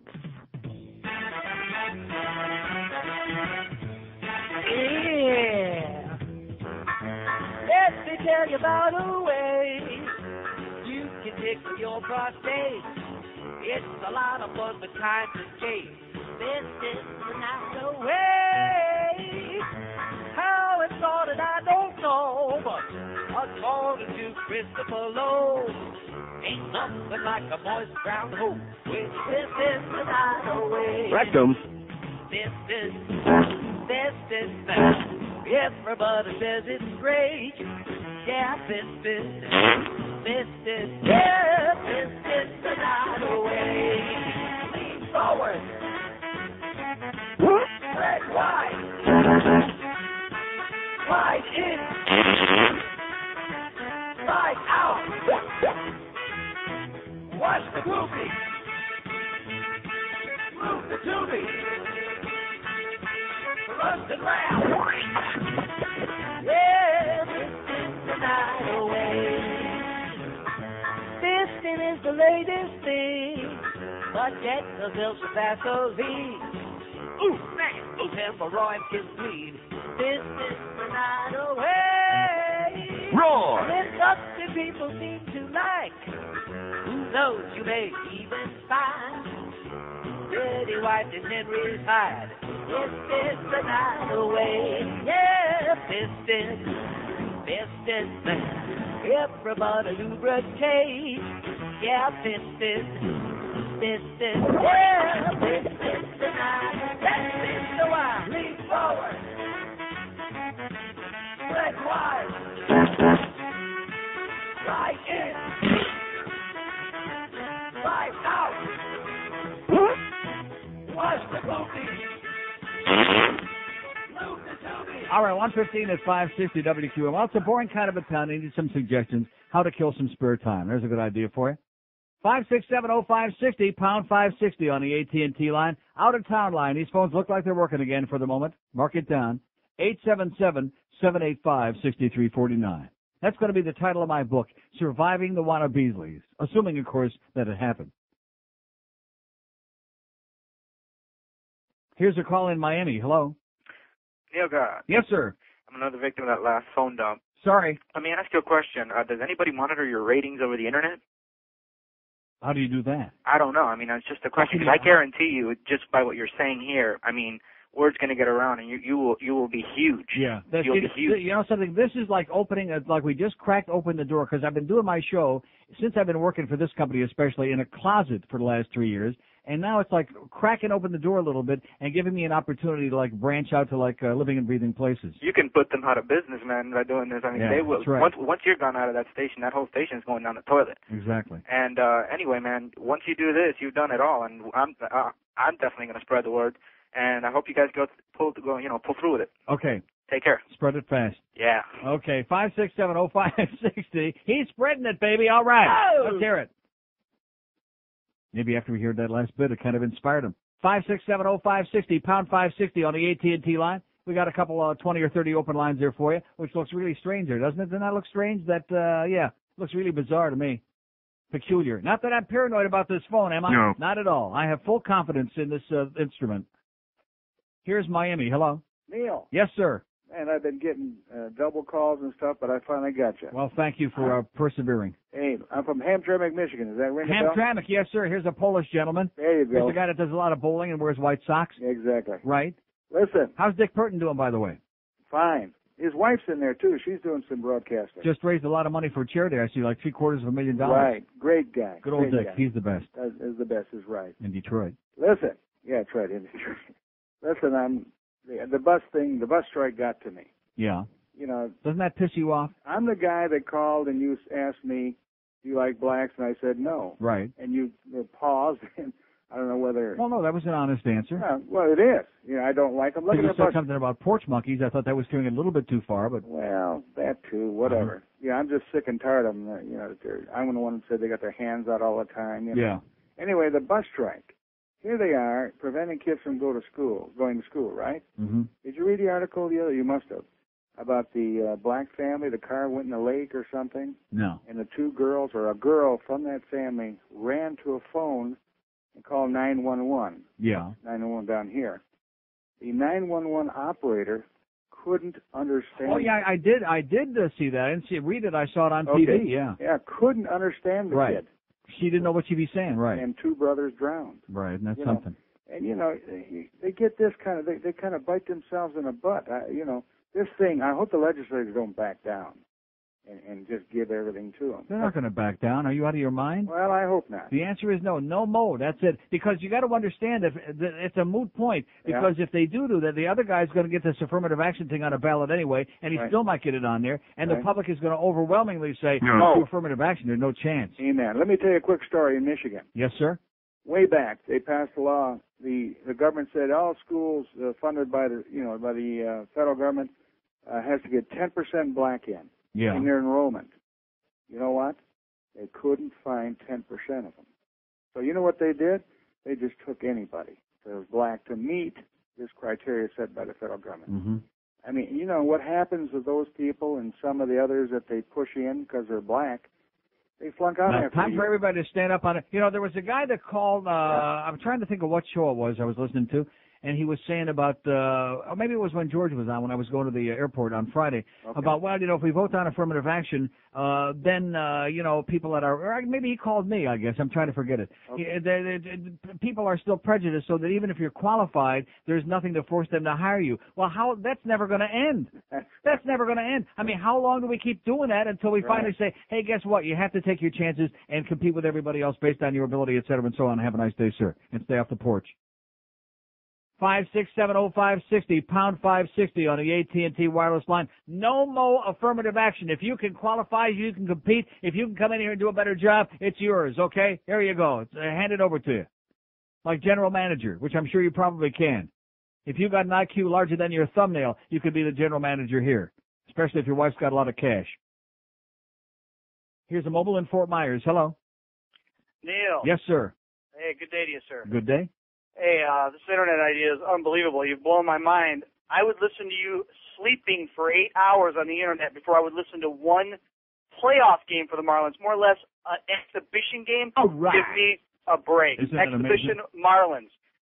No one is listening. No one is there. No one cares. Right. But Neil Rogers on the air. God damn it. Exactly. God damn it. See you, Neil. Thanks. So did we finally, what did this guy, what was his point, you know? He was trying to make. Damn it. Yeah. I was just fumbling around for that. Nice going, Suds. By the way, Rick and Suds have got an audience out there. We got still a lot of crossover there. You know something? We blew it. I should, because Phil comes on at 9, the Phil Henry tape from 9 to 10. Well, it's all part of the same thing. 36 out of 169, 21% are listening over there. So they still do have a number.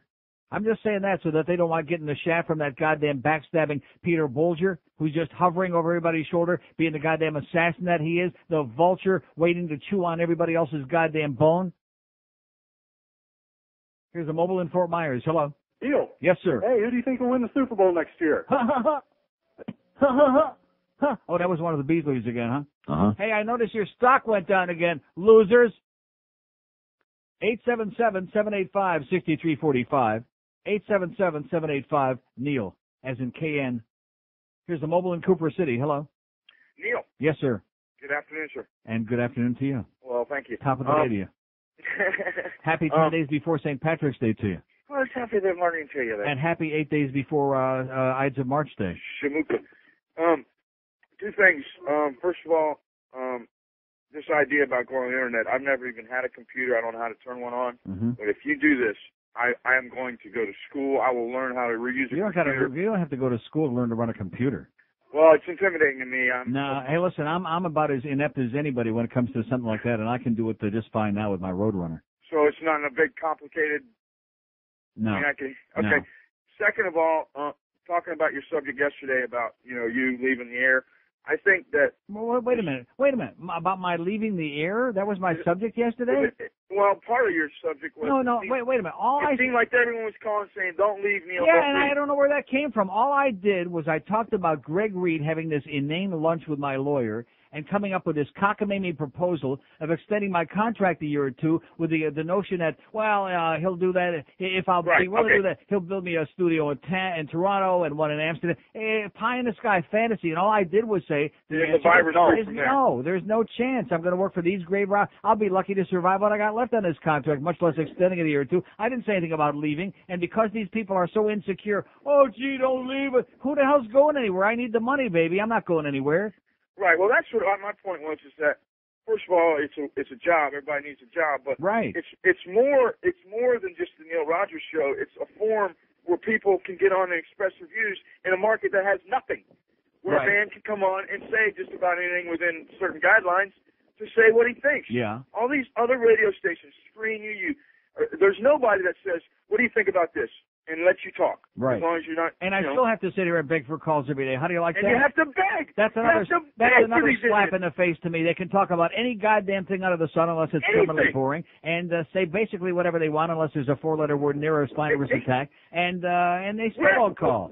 Isn't this what it's about? Being able to say free airwaves. You got a guy that tells it like it is. Yeah, well, they're a bunch of pussies. Not some of the time, not when it's politically correct, but all the time, even if it means. Right. Schmidt. All right. Even if it means Schmidt. Okay, go wipe yourself out. All right. Calm down. Well, he just had a little accident there. That's going to be our poll question maybe next month one day. Would you rather be a zithead or a Schmidt head? See, won't it be great on the Internet? We won't have to make up these silly little words and like children. We have to behave like little infants because we don't want to upset the FCC, and they just decided this is a bad word, and little kids might hear it, and somebody said tits on the air, and blah, blah, blah, blah, blah. That's for you, okay? FCC, up yours. You're a bunch of old, stodgy fuddy-duddies living in the goddamn Stone Age. You got little kids going out shooting each other in school, which you're not doing a goddamn thing about because the NRA owns the whole goddamn government. But if we say a word on the air, then the word police have to come after us and fine us just to make sure we don't effing do it again. Well, once we get on the Internet, you know what? That's my message to you, okay? A big, fat, smelly, oily is my message to the FCC. Bunch of Nazis, the word Nazis, that's what they are. You know what I'm saying? Word fascists. 26 after 1 at 560 WQAM. By the way, our next office poll we're taking up is which is going to get here first, that computer that we're buying that I'm paying for, by the way. That Eric is going to help us get wholesale, we hope. That computer or the phone system. You think it's going to be close? No. Nip and tuck? No. You get a lot of it. With Neil Rogers on Sports Hole Radio, WQAM.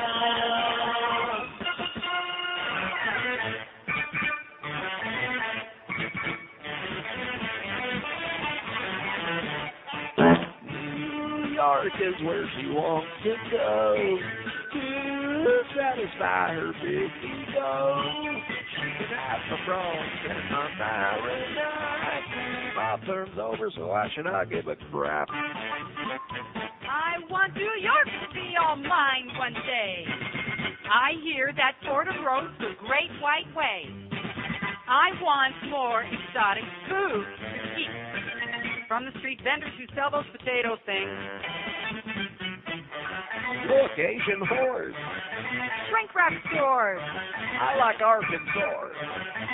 What for? I want a divorce. I want all of New York. I'm a carpet bagging bag. All right. 132 at 560 WQAM. Wow. The Dow is down 337 points. The sky is falling. How do you like that?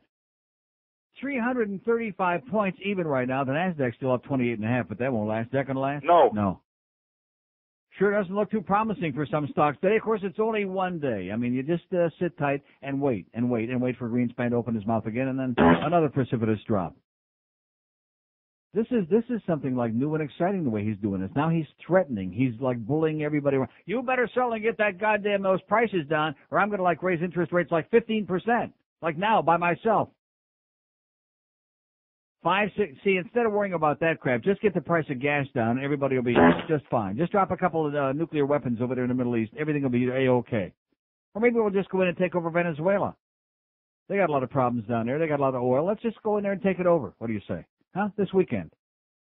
What, one rowboat full of Marines? 5670560.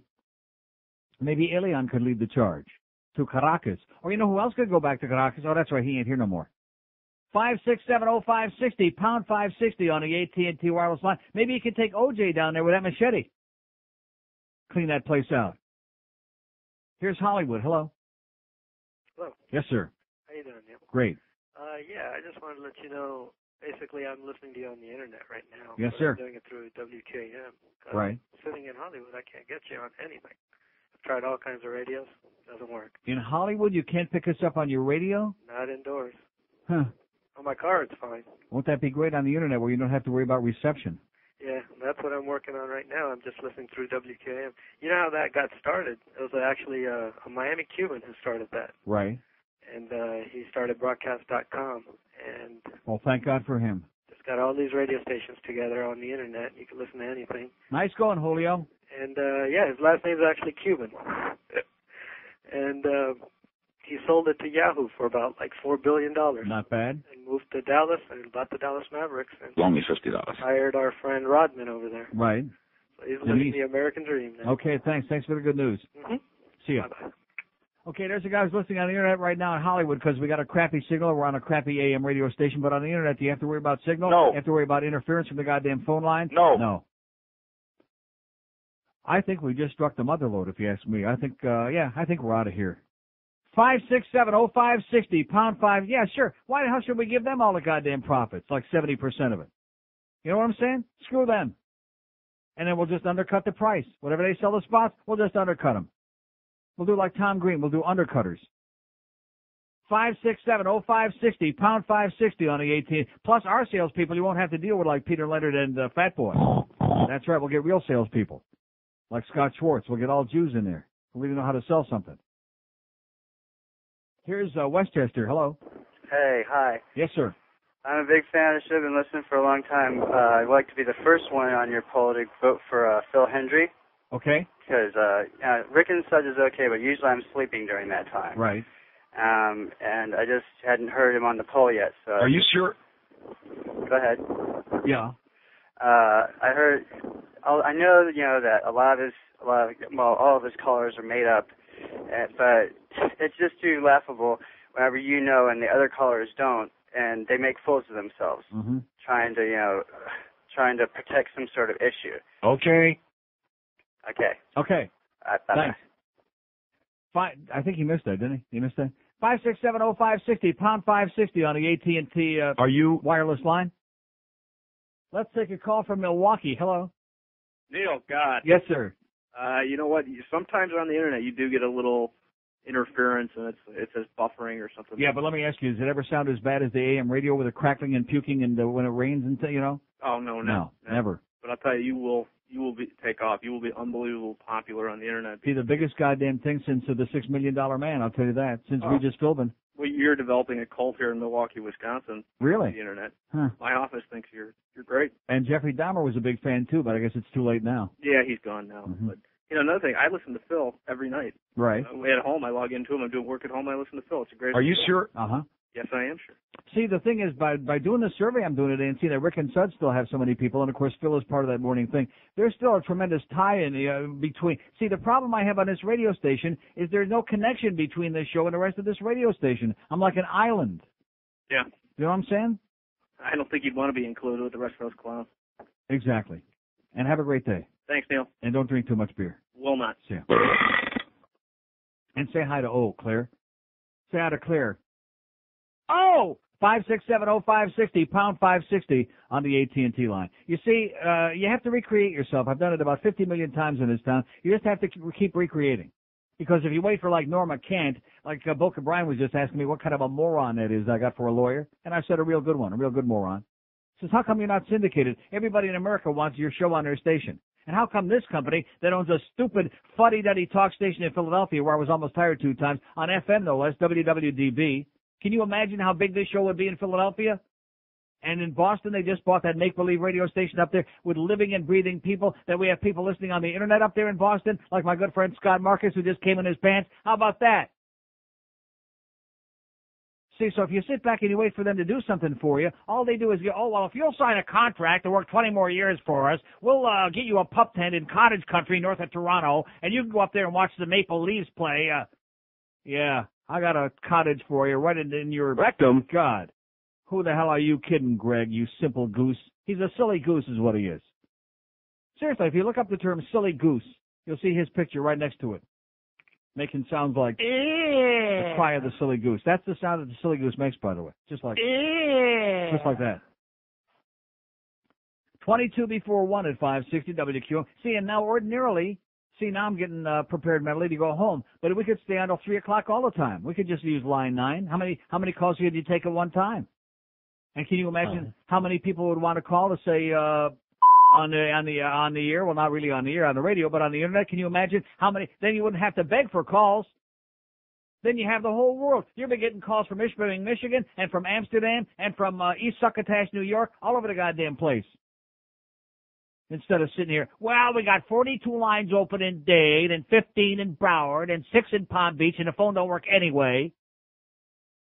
That's another thing. If the phone don't work, F it. Screw it. We'll just get on there and we'll tell all kinds of... We can bring Jeff Cohen in here. Want to hear some dirty stories? You want to hear some... We'll bring Al Goldstein in here. Then we don't have to sit on the edge of my chair with my finger on the dump button here all the time. Feed him a few meals. 21 before 2 at 560 WQAM. Neil Rogers got. Have you been down on your knees praying for a quick, easy way to lose those unwanted pounds? Believe me, I know the feeling. Hi, I'm Monica Lewinsky for the Craig Jenny Diet. When you go on the Craig Jenny Diet, you'll find out you can open wide and still lose weight. It's easy. Just eat a sensible, high-protein diet rich in seafoods like tuna and blowfish. And unlike other diets, with Craig Jenny, you can swallow everything you eat. No more spitting up and gagging on your food. With Craig Jenny, you're never hungry because you're always eating your favorite foods with no guilt. Take it from me. Don't blow it. Call Craig Jenny today and find out how you can lose weight and still fit into your favorite dress. Go to the Craig Jenny office nearest you today and tell them Monica told you to come. You're about her new, she tried that low carb thing, that didn't go over too big. Now she's got that when in doubt, spit it out deal. 145 at 560 WQAM. We got 260 votes already on our goddamn website on our poll today. This poll has taken off. Even Peter North ever saw a poll take off like this one. Did you, Peter? Squirt. Anyway, 260 votes. Howard's got 81. The question is, what radio show do you listen to in the morning? Howard with 81, that's 31%. Other 63. Well, it covers a lot of ground. Like the woman said, there might be 1 or 2 with Imus. You think there's 1 or 2? 1. Rick and Suds, 54. 20.7% of our audience listen to Rick and Spud and that 1 hour fill tape, I guess, in the morning. How do you like that? The worst team, pretty weak. 36, 13.8%. You talk about a really marginal turnover. 13.8%. Huh? Coming in even way behind Utter. The worst, let's see, Ron and Paul, old Ron and young Paul, they've got 27%. Y100 with 3 and Power 96 with 3. 260 votes already. Very, very interesting, fascinating, sensational. Not bad. 5670560, pound 560 on the AT&T line. Out of town line, we got a toll-free line for you. We're going to turn the corner. We're going to reinvent our whole lives now. Thanks to George's brainstorm. For which he gets nothing. 5670560, pound. Well, a little bit of the, whatever we squeeze out of this thing, we'll squeeze some out. And by the way, how about those keychains? Oh! Yeah, let's get those things going. We're going to come up with all kinds of graft now. Screw this place. We've already found out very clearly this place is willing to do squat for us. Nothing. Everything is quid pro quo. And the thing that makes it even worse is, what have they done so far? Have they put the phone system in? No. Have they given us equipment, a state-of-the-art studio? No. Oh, state-of-the-art. Give me a break, you silly person, you. Here's a mobile in Miami. Hello. Hello?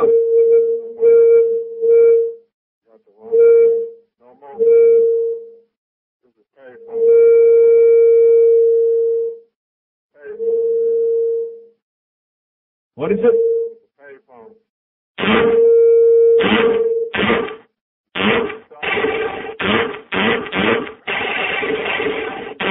Thank you.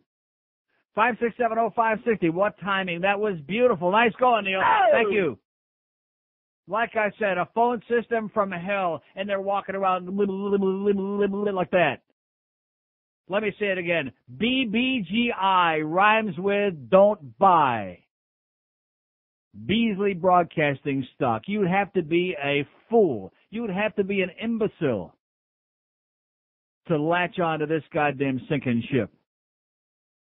5670560, pound 560 on the AT&T line. Out of town line, line 9, 877-785-6345. Here's a mobile in Pembroke Pines. Hello. Hey, how you doing, Neil? Okay, Hey, great. I'm investing in that BBGI stock. You know why? Because I'm selling it short. Just let that thing just tank on down. Yeah. That's the way to do it. But, you know, on your poll yesterday, first off, on your poll yesterday, were you talking about the Marlins thing? I voted yes because the reason is I listen to 5 minutes and I fall asleep at night. There you go. So that's the reason I listen to So in that. other words, even one of the yes votes was bogus. Well, you know, Making it even worse. Well, I listened for 5 minutes. I mean, Yeah. you know, but on today's thing, Imus isn't even on anymore in the morning, so I don't know what that lady was talking about. Sure he is. Not down here. He's on in somewhere. Well, he's not on down here. They got a new guy on that thing on the other end of the dial. Yeah. So there's somebody. Imus isn't on in the morning down here anymore, so I don't know what she's been. He's got to be on somewhere. Down here? Isn't he? No. I mean, when a dead man leaves the air, how would you know the difference? Well, he's, See, well, that's probably why she can't tell. That's what. Or maybe she's dead too. Maybe Could be. So, but just want to say, love you, Neil, and I think those 3 votes from Y100 Yeah. are Footy and the chicks with dicks. Okay. All right. Thanks. Yep. 5670560, pound 560 on the AT&T line. Whole bunch of open lines here. We still got 11 minutes to go. We're starting to feel a little bit euphoric, pretty excited here. We're like, see, because that's where it's at. This crackly old AM radio crap. This is from the Stone Age. Yeah, that's right. This would be like cooking dinner with a goddamn can of Sterno. That's what this is the equivalent of. The future's on the internet. That's where it's at. Let's like Chris Moore would say, that jackass. Hot dog, hop aboard, or whatever the hell he used to say. Hop on this. Rectum. Yeah, whatever he was talking about. That's where it's at. Let's get with it and just say, you people, okay? You do whatever you want, you Beasleys. You just, good luck to you, because you're clueless. Hopeless. Here's a mobile in Tamarack. Hello. Yeah, hi, Neil. Yes, sir. Yeah, I just called. I didn't get to call you and wish you a happy anniversary. So first, happy anniversary. Thanks. Too late. Thanks. Go Panthers. And okay, great. Here's a mobile in Pembroke Pines. Hello. Yeah, Neil. Yes, sir. I think you'll enjoy this newest homeless organization scam. Those homeless people that they sell newspapers on the corner and try to beg $1 from you. Well, those aren't homeless people. No, they're not. They are homeless people. No, they're not. The ones selling the newspaper, they're not homeless. No, not the Miami Herald ones. The ones that they were trying to get the money and then they had to take the plastic buckets and hand you a leaflet. I don't know who they are. Well, I mean, it could be anyway, they're walking around there's now. 8 zillion people with plastic buckets, and when I see a plastic bucket, I say, it. They're walking around today now with the Homeless Herald. It looks just like Miami Herald. Yeah. The T-shirts they give them. Mm-hmm. But instead of it saying Hometown Herald, it says the Homeless Herald. And around, yeah. I want to see what the Herald's going to do. And what does it say inside? What does it consist of? It say they were trying to get Do money. they have like lawn ads where they're selling some of the good locations on the I-95? It's just things about helping homeless shelters and all that baloney. They tried to get money for free, but Pembroke Pines told them they had to give something back for the money. Yeah. But they made up these little 2-page leaflets. And now they're walking around, but the greatest thing, I'm coming home from work and I see them on the corners with these orange shirts, and instead of it saying Hometown Herald, they're orange, and it's like an orangish yellow. Yeah. And it says Homeless Herald. How come the word fraud comes to mind immediately to me? That's the first thing I thought. Yeah.